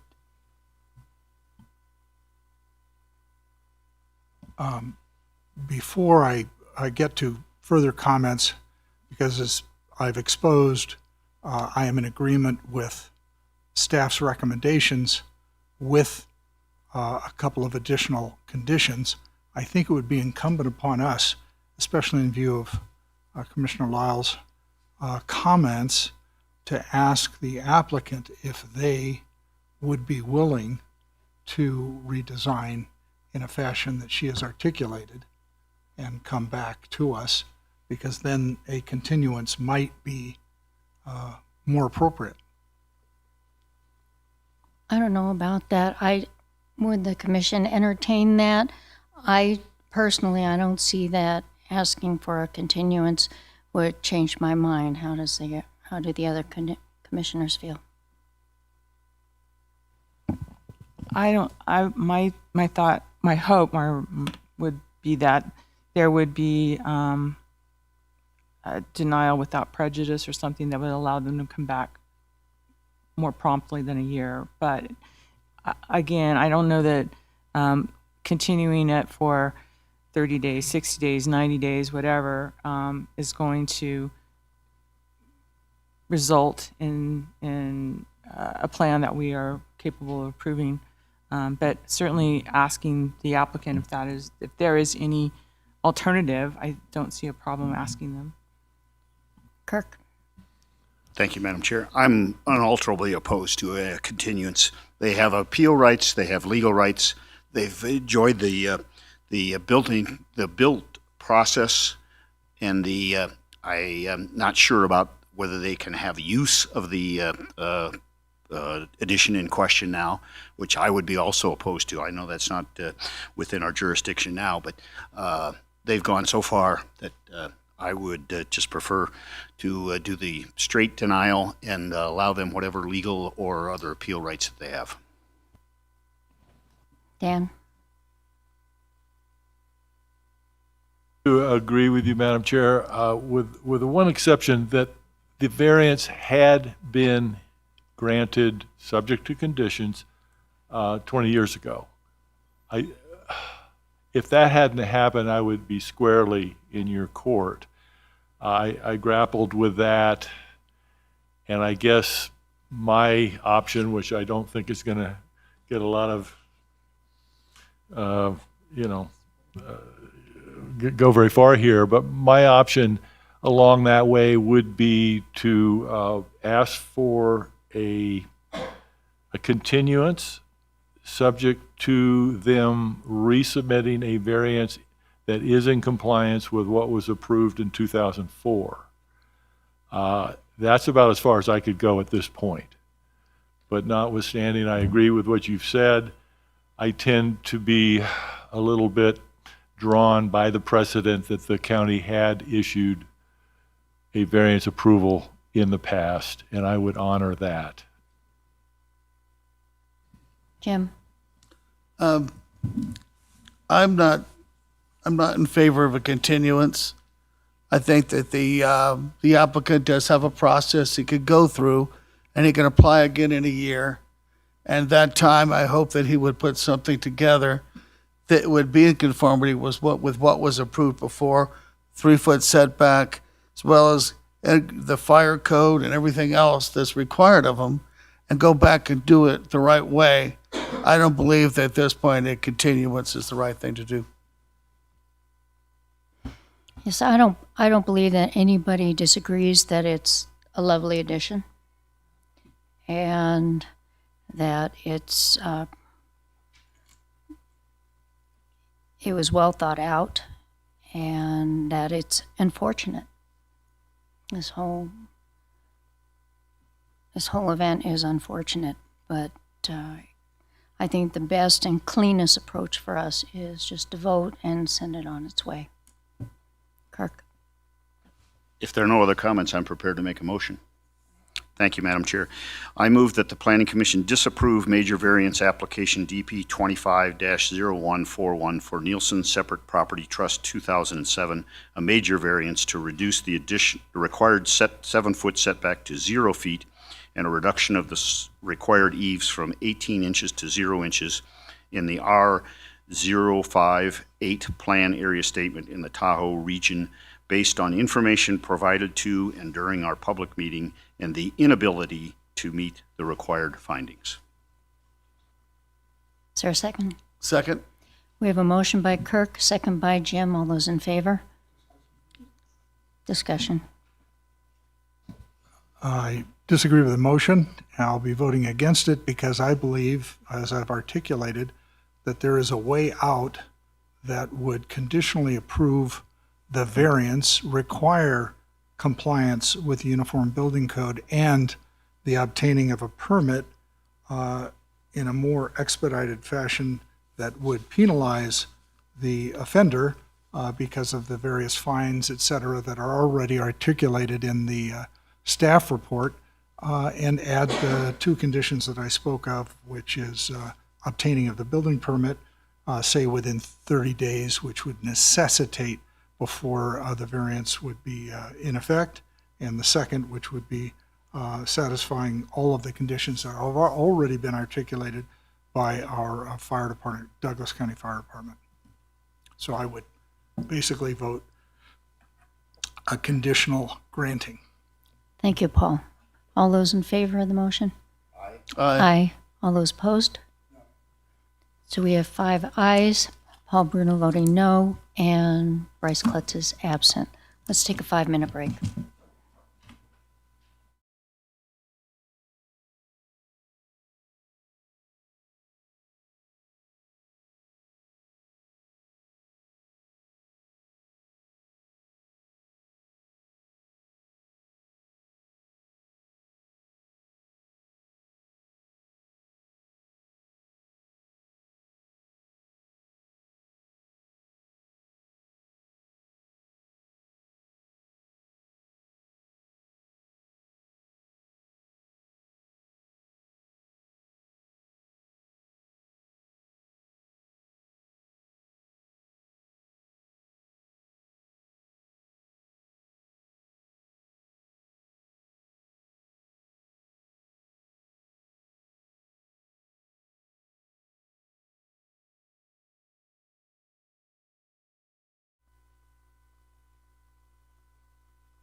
tapping my pen makes a difference.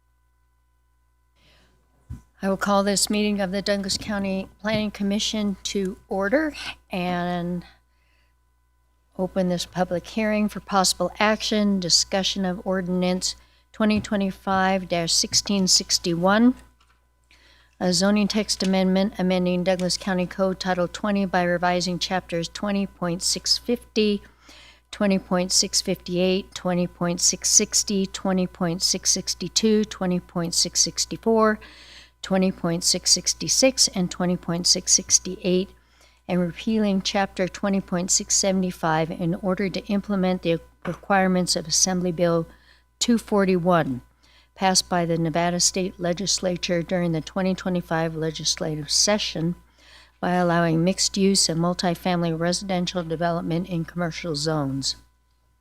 The applicant is Douglas County. Affected properties are those within the commercial zoning districts outside the Tahoe Basin. Kate O'Neill, Planning Department. Thank you, Madam Chair. Kate O'Neill, Planning Manager for Douglas County. Good afternoon, everyone in attendance today. I'm actually going to ask for a continuance on this item until the January Planning Commission meeting. Staff recently took the implementation of AB 241 to the town boards of Genoa, Minden, and Gardnerville, and we received some good feedback. I did provide a letter from the town of Gardnerville today, and copies were left in the hallway prior to the meeting.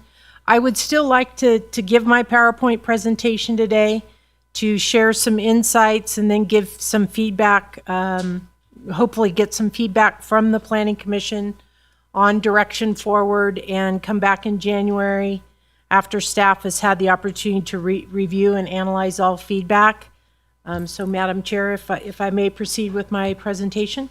Kate, would you like me to read the next item into the record, and then you could give both presentations at the same time? Yes, please, Madam Chair. Thank you. Okay, this is, actually, did I read them both? Where am I? Item number 2, item number 3. Your presentation is so full. What page is this? Item 3, okay. For possible action, discussion of ordinance 20-25-1662, a zoning map amendment changing the zoning for properties within Douglas County, zone mixed-use commercial, MUC, in order to implement the requirements of Assembly Bill 241, which was passed by the Nevada State Legislature during the 2025 legislative session, and which requires the allowance of mixed-use or multifamily residential development in all commercial zones. The applicant is Douglas County. Affected properties are those which are within MUC zoning districts outside the Tahoe Basin, with Kate O'Neill, Morales O'Neill, Planning Department, presenting. Thank you, Madam Chair. Again, for the record, Kate O'Neill. So Assembly Bill 241 was passed earlier this year in May and requires all jurisdictions to adopt an ordinance that authorizes by right a multifamily housing development or mixed-use development in all commercial zoning districts.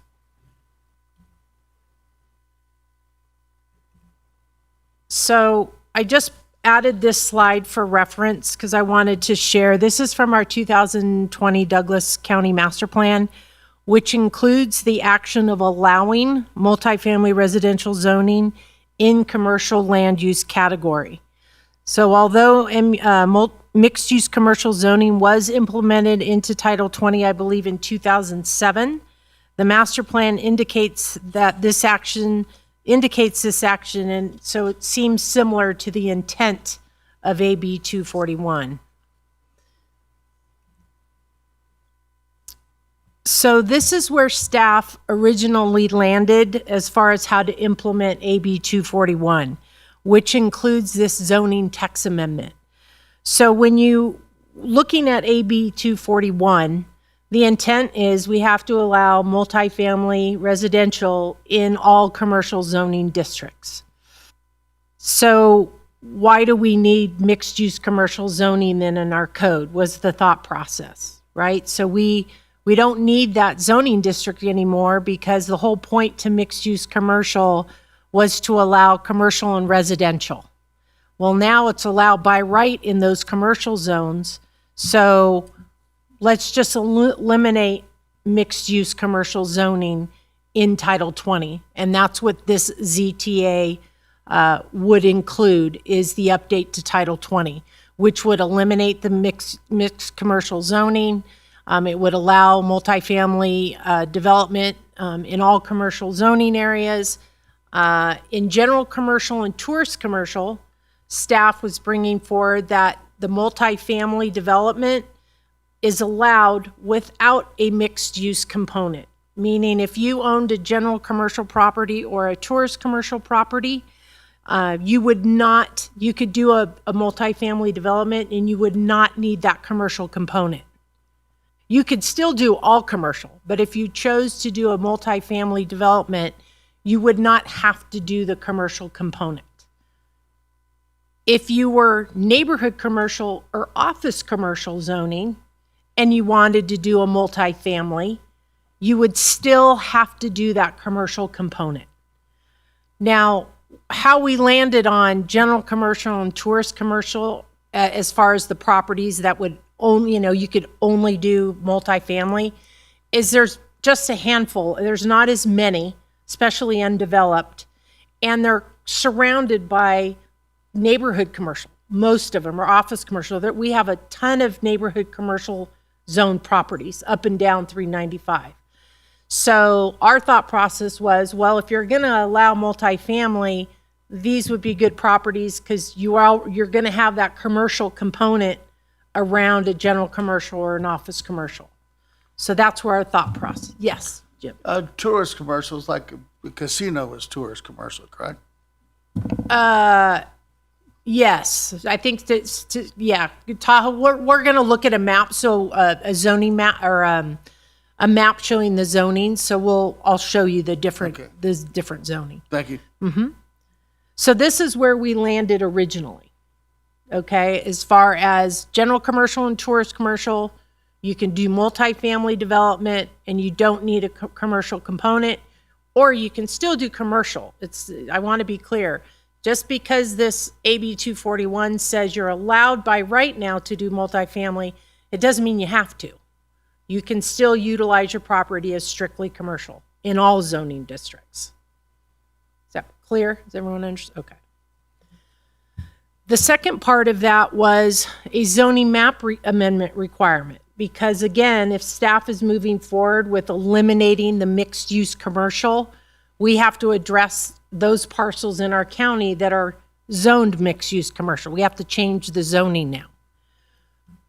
So let's start with Gardnerville. So these pink properties are those are the properties that are zoned mixed use commercial right now. So you have down on 395, that's, there's the right past Waterloo, where the Burger King and all that is. There's the gun store there. And then behind that property that was actually a multifamily that was coming in originally. There's cement pads already back there. But all of that is currently zoned mixed use commercial. And then this other property here in the middle, that's right where Judy's Blinds is. If you're familiar, across from Rayleigh's. And then that other property is right at the curve. It's empty next to, I think it was a realtor's place. There's an empty parcel there. So those are the current mixed-use commercial. I'm going to move to the next slide so you can see this. So in black, those are the ones that I just went over that are currently zoned mixed-use commercial. So staff said, well, it makes sense to zone them neighborhood commercial, because if you look around, they're already surrounded by neighborhood commercial, and it still requires the commercial component.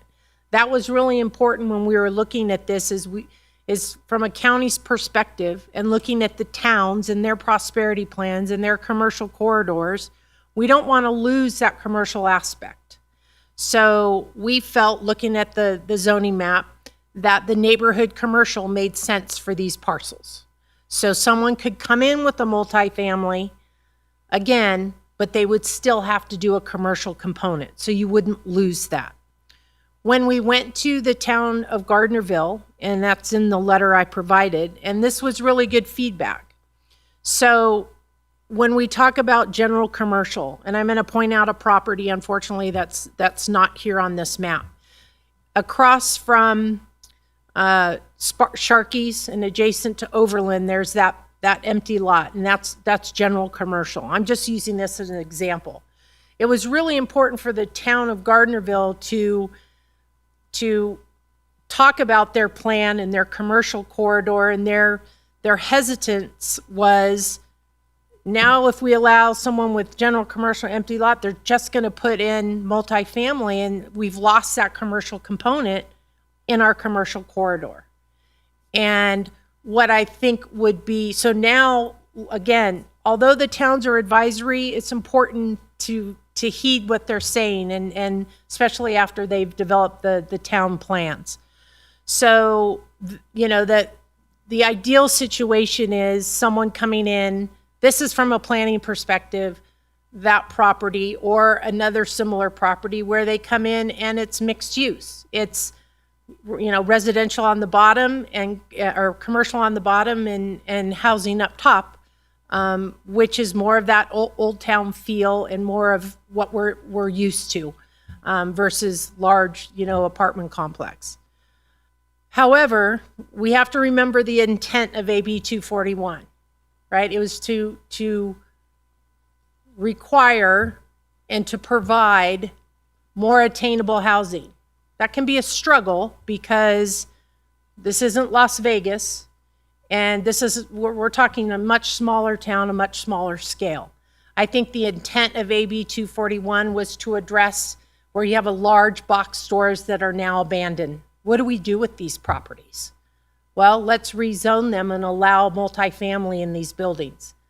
Again, just by reviewing the hearings, I believe that was the intent. Broad scale statewide makes it difficult from a planning aspect to try to make what you're wanting to do here fit in our littler towns from a planning perspective.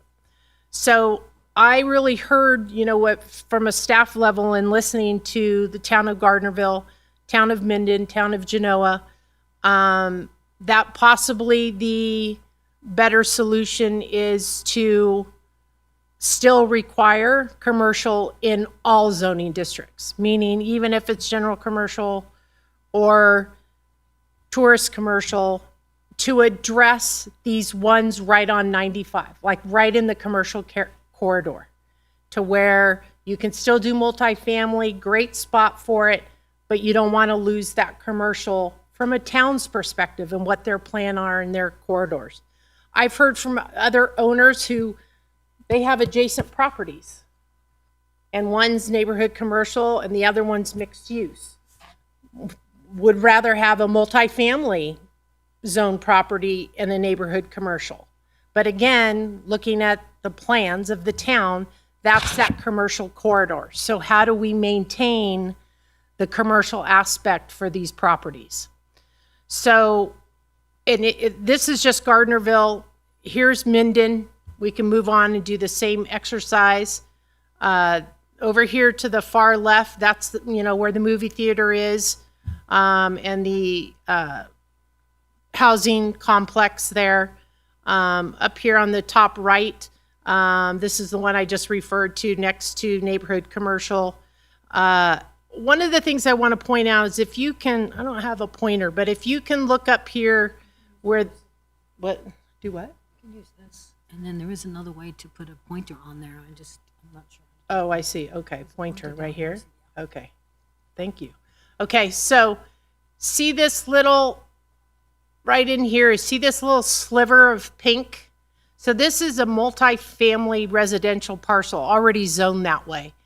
But we have, and it happens within the county, we have these inconsistencies where this property line has a little bit of mixed-use commercial in it. And same with down here, see this this is public facility property right here, and it bleeds into this mixed use. So within this zoning map amendment, we also are cleaning that up. I mean, what we're saying is, and suggesting is, this property that's 99% MFR, we're gonna make the entire thing. So we're gonna change this little sliver so we don't have split zoning and make this entire parcel MFR. And this is the town of Minden owns here. This is all public facilities, the same for here. So this entire parcel would be public facilities. And how does this happen? Well, sometimes when boundary line adjustments are done and you're using meets and bounds, and then property lines are done and they don't mix up, and you end up with these type of, inaccuracies. I just wanted to point that out. This here is the Minden Village off Lucerne. Again, all these offices here, and then residential. So again, when we go to the following map, here's the ones with, in the black. Those are the ones that just showed. And you can see we changed everything to neighborhood commercial. Again, what made sense was neighborhood commercial is nearly identical to mixed use commercial. So we don't want to lose the commercial aspect, so let's just make everything, these, which is already neighbored by neighborhood commercial. So it seemed to make a lot of sense until we got some of the feedback. So, and this is Tahoe, which is a beast of its own. So this is an interesting parcel, and we see this a lot in Tahoe. How these things happened, I mean, this is beyond just a boundary line adjustment, but this is actually one whole parcel that literally has 3 different zonings. And it's a parking lot, and there's also already some multifamily here, but you see the large parking lot. If I go to the next slide, so this is the only part of the parcel that is mixed use commercial. This is MFR, and this is general commercial, which makes sense, parking lot. But this is parking lot over here. In any case, to address this, again, mixed-use commercial is so similar to neighborhood commercial, it made sense to, again, not, just to be consistent, zone it the same as, nearly the same as mixed-use commercial. So here is the quandary now. And this is something that was discussed by staff when this was first brought to us, and we were having the discussion is, although mixed-use commercial and neighborhood commercial are nearly identical, there are some uses that are not identical. So I'll give you an example. Within mixed-use commercial, a large group care or group home is allowed with a special use permit. It's not allowed in neighborhood commercial. A independent congregate senior living community is allowed in neighborhood commercial. It is not allowed in mixed use commercial. A indoor gun range is allowed in neighborhood commercial. It is not allowed in mixed use commercial. So let's go back to the Minden Village, or Ironwood, where the movie theater is, so there's a residential, complex right there. So if LabCorp happened to go out of business, that adjacent, that could, with its own neighborhood commercial, instead of mixed use, they could now put an indoor gun range in there. So that's the quandary now in thinking this through is, and maybe these are incidental and there's too few, because if you look at the table, it's really 95%, it's exact. But there are those few exceptions where the uses are not the same.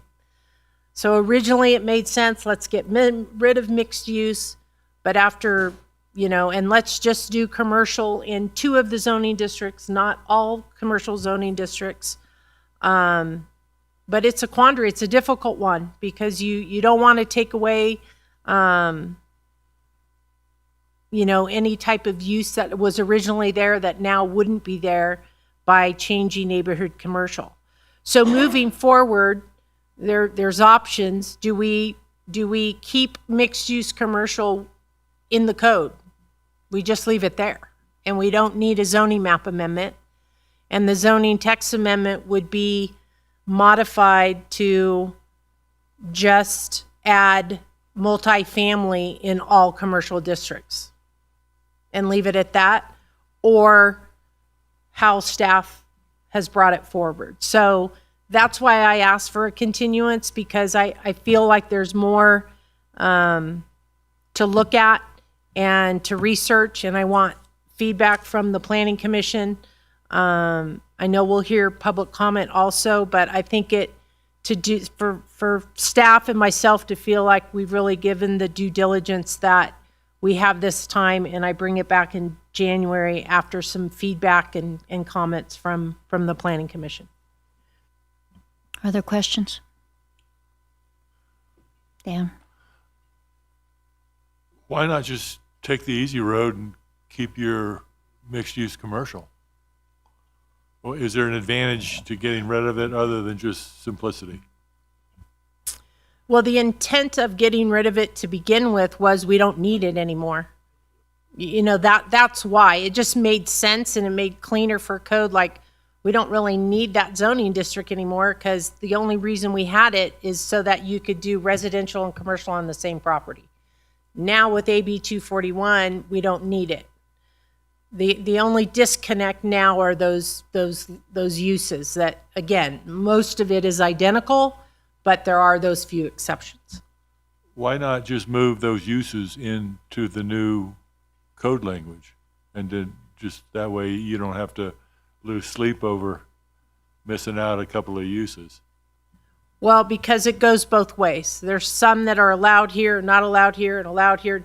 And remember, we can't really affect all the, so if, let's say, for example, we said, you know what, we're not going to allow indoor gun ranges in neighborhood commercial anymore, because it's an allowed use in neighborhood commercial, not in mixed use.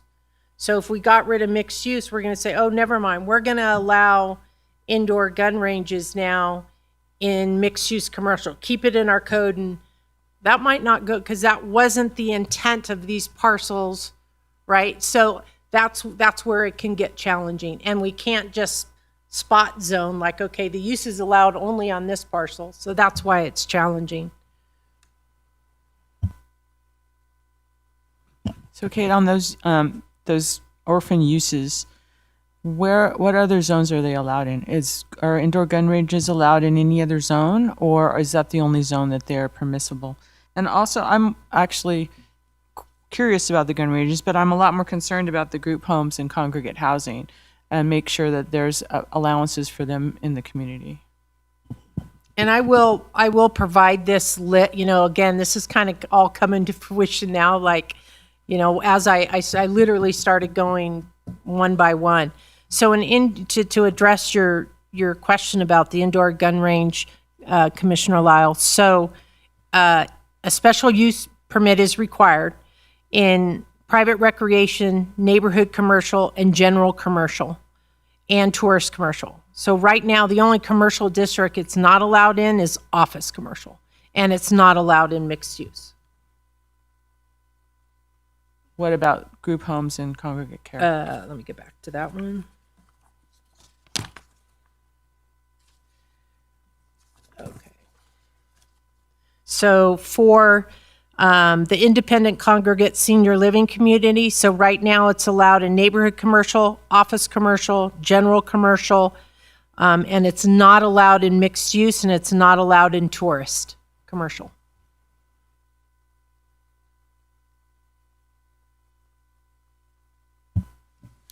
Jim? It seems like the more things you run across, you're always going to find something that doesn't fit. This could go on forever. When you first started, I thought neighborhood commercial seems to solve everything, but apparently it doesn't. And what you came across, did you find in most cases neighborhood commercial was the best way to go, and there's just a few cases where you need to make a change? And what were the well, answer that one, then I have one more follow-up. Well, I think initially where we landed with neighborhood commercial and office commercial requiring the commercial component, we felt pretty comfortable, again, because we thought general commercial and tourist commercial, there's just not as many properties compared to neighborhood commercial. And those properties seem to be, for the majority, surrounded by a neighborhood commercial where you're going to have a commercial property, or there's already existing commercial properties around you. So that's where we landed initially, because we didn't want to get rid of that commercial component for sure. And then after going to the meeting, starting with town of Gardnerville, I thought they made a good point as far as, their town plan and their corridor and what they'd like to see on these vacant general commercial properties. There's one property, from what I understand, there was an interest of putting a hotel. Well, if this changes, that could change the intent or of use to, well, maybe a multifamily development would better serve me as a developer. I don't know the answer to that question, but that was their concern, is they don't want to get rid of, lose that commercial component. Now, on the other hand, you have general commercial down by Walmart, which would be a great place for apartments, right? I mean, but that's outside, when you get outside the town boundaries, it's not as much of an emphasis as because there's, as far as plan for prosperities for town of Gardnerville, their town boundaries. So, but again, you can't pick and choose, like, okay, this property you can do just multifamily. So it's trying to find that fine line. And after hearing feedback and talking to, hearing some public comment, and, I think it's a good reason for pause, to come back in January and get feedback from the Planning Commission. All right, I'll leave it at that. Thank you. This was, okay, Paul. This was originally noticed as a public hearing, so I'd like to open public comment, because some people may be here to speak. Please come to the microphone and put your name down on the roster.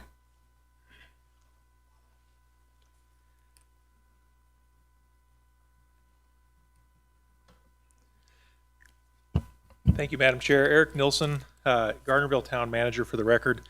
I appreciate the discussion Kate started, so I won't probably take my full 3 minutes. I did provide a letter summarizing the position of the town board, which was taken at the meeting last Tuesday. It didn't have time to make it into the packet. I was hoping it would make it in supplemental, but it didn't. But now that we have a month, you'll have plenty of time to review it.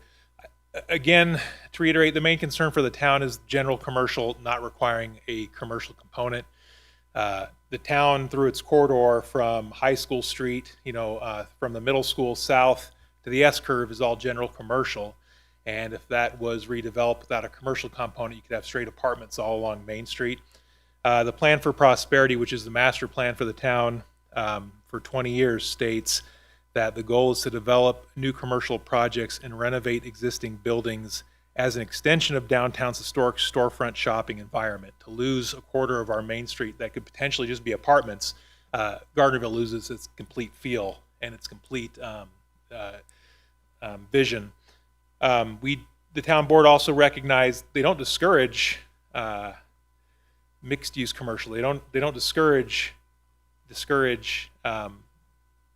residential components along Main Street. They've always wanted mixed-use commercial. They always want the insurance offices, the accountants on a base floor with residential on the top, apartments. That's fine. We just don't want it strictly multifamily. And Kate, I'll just correct one thing she said. Down by Walmart, that is still in the town boundaries. But we do agree that that is general commercial also. But could a row of multifamily or apartments in that area, that's more appropriate. So yeah, you are kind of caught between two. You can't have general commercial 1 and general commercial 2. So the town board asked and requested that just all commercially zoned properties have a commercial component to them. The one thing I will say, tourist commercial, there's two properties in the town that are zoned tourist commercial, Sharky's and then Oxaby. mobile home park, which is currently residential. If tourist commercial wasn't required to have a commercial component, that wouldn't affect the town that much.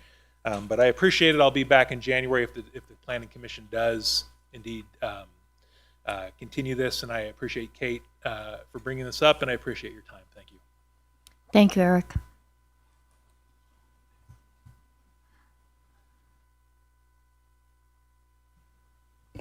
Good afternoon.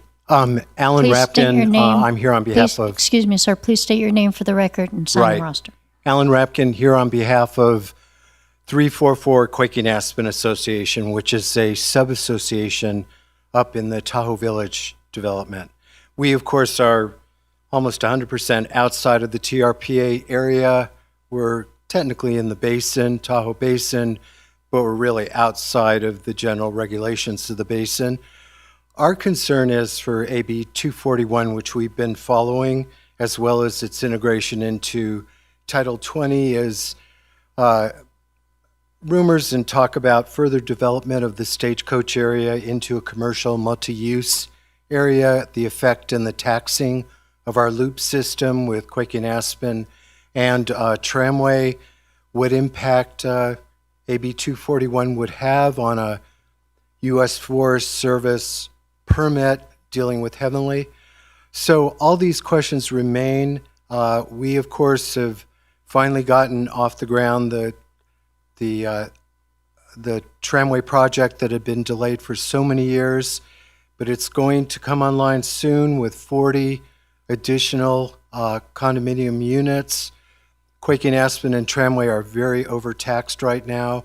A lot of the burdens are falling on the HOA as opposed to KGID in the county. And there's just general concern as to the impact of a mixed-use development that could ever come into Tahoe Village.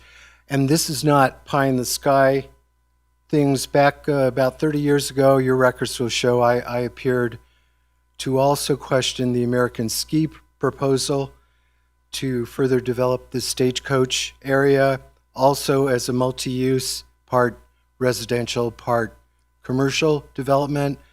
Fortunately for Tahoe Village, that proposal was shelved because of the sale by American Ski to ultimately Vail. But we do know that Vail has plans to further develop. We don't know what impact those plans would have on Title 20 here in the county, but we are concerned. And we do have an overtaxing problem, especially as to parking, et cetera. And I did put that into my comment letter. It's pretty widely known that we're pretty heavily concentrated because of the vacation home rental situation up on the hill. It seems like the concentration of VHRs up on the hill is causing problems for regular family and second home development up on the hill. Anyway, thank you. I did provide a comment letter. It pretty well sets out the position of my sub-association. I don't know if the Master Association, Tahoe Village HOA, has provided comment, but I know they're also interested in learning more about what's going on. Thank you very much. Thank you, sir, and we did receive your comments. Is there anyone else? Seeing no one rise, I will close public comment. And Kate? Yeah, just in response to the last public comment, again, this is not bringing forward any type of development. And currently, that property off of Quaking, that I showed the multiple 3 zones. It is right now zone multi-use commercial. So it's, if someone wanted to come in today, they could do that with that property without even AB 241 being in existence. So it changing it, we wouldn't, in order to change it to, let's say, I don't know what the intent would be, single family residential, let's say that would require a master plan amendment. So again, this bill only allows us to affect the commercial properties. So again, it made the most sense to change the zoning to neighborhood commercial. But again, if we did move forward and keep multi-use commercial, that property would remain as is.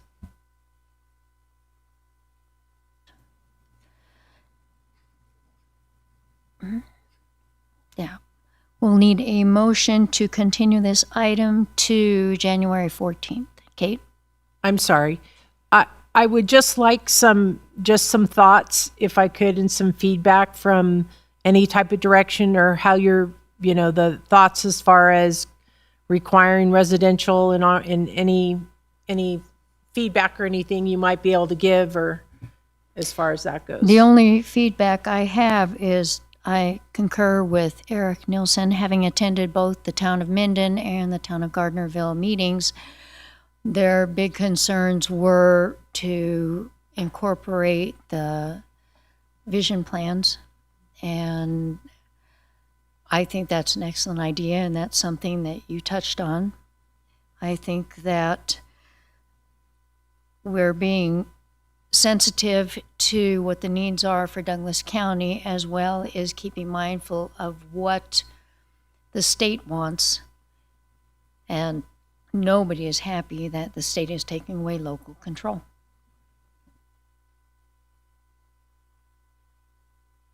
Thank you, Madam Chair.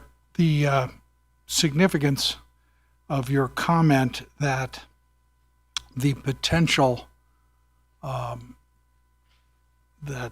for this particular assembly bill to pass as a law was inconsistent with what I envision Genoa, Minden, and Gardnerville would benefit from. And that's a difficult proposition, because having commercial on the first floor with one or two apartments above is consistent with what you see in most Western towns that were conceived or started to be built before a certain time. My best example is where I participated in the Planning Commission in the town of Los Gatos.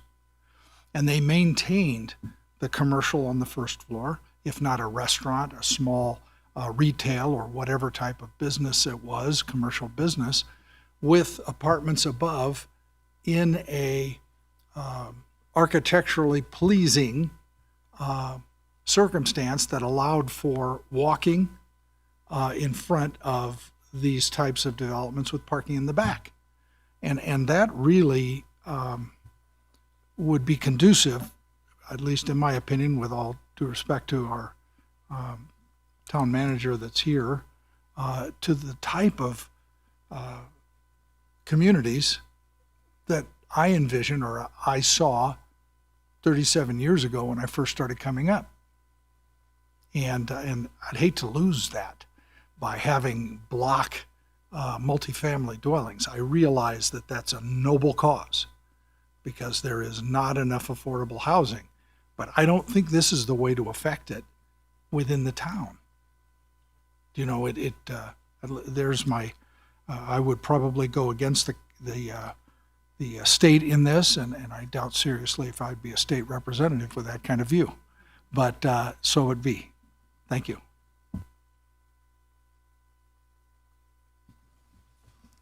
I think this is a complete overreach by the state.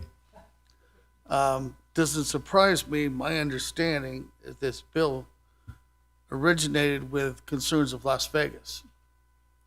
And in several situations, they had strip malls that were zoned commercial that were dying, and they needed to get a residential. So I understand it. I think in that case, in that place, this is probably pretty reasonable. Here, and I'm thinking about Winnemucca, and Ely, and all the rurals. This is ridiculous. Unfortunately, we have to deal with it. And I don't know how you're going to find that perfect composite to get everything we want and have housing. The state had worked harder to lobby the federal government for that housing bill. We'd have land, and we could have housing, and we could still develop our commercial corridors.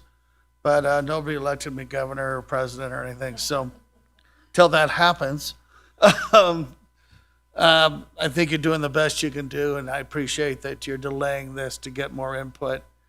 And the best I can tell you is good luck. I think it's going to be hard to make everyone happy, but like I said, good luck. Thank you, Madam Chair. If everybody's prepared, I'll make a motion to, Lori? Sorry to be so late here. Kate, I have a couple questions. The requirement for a commercial component, I think, is a good thing, and I would support it in all the zones. But let's talk about what that means. I don't see anything in the code right now that says a commercial component is a certain percentage of the square footage or a minimum square footage. I mean, somebody could come in and say, well, I have a vending machine over here. That's a commercial component. So I think there needs to be an express amount of commercial component that is, and maybe that varies for the different zones. So maybe in a general commercial zone, that commercial component is 10% or 15%.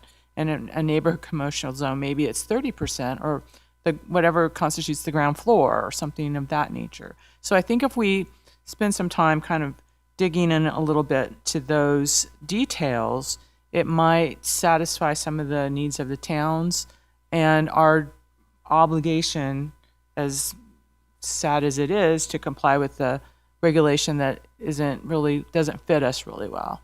So I'm a big proponent of kind of trying to find where those middle grounds will lie in the different zone categories. So that would be my suggestion, to maybe do a little more code modification between the neighborhood commercial, general commercial, tourist commercial, anything like that. I don't think tourist commercial is going to be a big problem. I don't know that we would need a commercial or just to designate that in tourist commercial. But I think between neighborhood commercial and general commercial, we should have a little more distinction between the two about what a commercial component is. So thank you for your comment, Commissioner Lyle. So currently, mixed-use commercial does require those development standards. So it's based on your floor area ratio. The least amount you can have for the commercial component is 25%. So we didn't plan on changing that. Development standard would still have to be met in all the commercial zones with the multifamily. So you would still, the minimum you would need on a mixed-use property in commercial zoning districts would be the least you could do is 25%. Do you think that satisfies some of the concerns of town of Gardnerville? Maybe we should up it to a little higher percentage of commercial component in the general commercial zones. I think it might depend on how we move forward. If we eliminate mixed-use commercial, again, that just keeping in mind the uses, so that would eliminate, that conflict would still be there. It would be challenging because we'd have mixed-use commercial and we have development standards already for percentages. I'm not sure how that might be confusing then to say, but in general commercial, it may need to be different because mixed-use commercial is just that, commercial and residential. But I can look into how we may proceed and update the mixed-use commercial section of code, but I appreciate the comment. We can look into that. Dan? Just real quick, it's ironic that we're all saying we don't like the state to step in on our land use. But having said that, I think it's particularly important that you're doing what you're doing. We like local control. And I think your efforts to talk to the townships are spot on. That's what we have to do. And I'm going to be inclined to lean towards what the townships input, as long as it's not grossly, wrong or something like that, or out of step with what you can do, or we can do as a county. So my direction would be to keep the communications open with the townships, and let's listen to what they have to say. There are eyes and ears in each area. Thank you. Thank you, Madam Chair. I would like to move that the items 2 and 3 on the agenda, discussion of ordinance 2025-1661, a zoning text amendment, and discussion of ordinance 2025-1662, 1622 be continued to the January 13th, 2026. Got Tuesday the 13th? Tuesday the 13th, January 13th, 2026, to be held at the historic courthouse in Minden. Is there a second? Second? We have a motion by Kirk, second by Jim. All those in favor? Aye. Aye. Motion passes unanimously, and Bryce is absent. Madam Chair, I do have some closing comments, if I may. Sure. I wanted to close the meeting by thanking the many people and organizations that have assisted with the activities of the Planning Commission in the past year. First and foremost, we owe a deep debt of gratitude and appreciation for your outstanding leadership, Chair Casey. You have a strong dedication to your position, run excellent meetings, and devote considerable time before and after our meetings to stay informed. You attend Board of Commissioners and Town Board meetings and go above and beyond to be knowledgeable about the needs of Douglas County. Thank you, Maureen. I extend my thanks also and the good efforts of Vice Chair Bryce Klutz and all of my fellow planning commissioners. Each of you provide a valuable service to the Planning Commission. We're well served by everyone in the Community Development Department. Tom, Andrea, Kate, Lucille, Linda, and Colleen do tremendous work, which would be lost without. Thank you and your support staff in Minden and at State Line. We also receive important support assistance from the county engineer, Jeremy Hutchings, and his team, as well as VHR program manager, Erdy Strelo, and his staff. Our clerk treasurer, Amy Bergens, has an outstanding group of workers that support our meetings both before, during, and after our meetings. Thank you to Nikki, Amber, Michelle, Tanya, and the entire clerk staff for their excellent work. SOSU TV does a great job broadcasting our meetings. They work behind the scenes, and we appreciate their work. Douglas County is also fortunate to have the superb leadership of County Manager Jennifer Davidson and the efforts of her team. Finally, we should thank Kurt Hildebrand and the Record Courier for the role that they play in keeping our community informed of the actions of county government. Our nation is fortunate to have a free and independent press. Merry Christmas, Happy New Year. May everyone have a wonderful holiday season. Thank you. You're here. Thank you, Kirk. I would like to open public comment. If there is anyone wishing to speak, please come to the microphone, put your name on the roster, and say your name for the record. Seeing no one rise, I will closing public comment. And I would like to make an announcement. The first public workshop and presentation for Title 20 Consolidated Development Code Update is taking place on Tuesday, December 16th from 4:30 to 6:30 p.m. at the CVIC Hall. The title is essentially a rule book for all building, land use, and development within the county, and it combines all regulations regarding zoning, subdivisions, and construction into a single legal title. Staff has been working diligently on revisions for the past 3 years, and 2026 is the year we finally get to see the results of that monumental effort. So I would like to echo the sentiments of my compadre, Kirk Walder, and thank you all for a wonderful year. Thank you to the public. Thank you to the town managers, and thank you to each and every one of you. AJ, you're the best. Merry Christmas to all. I will adjourn this meeting.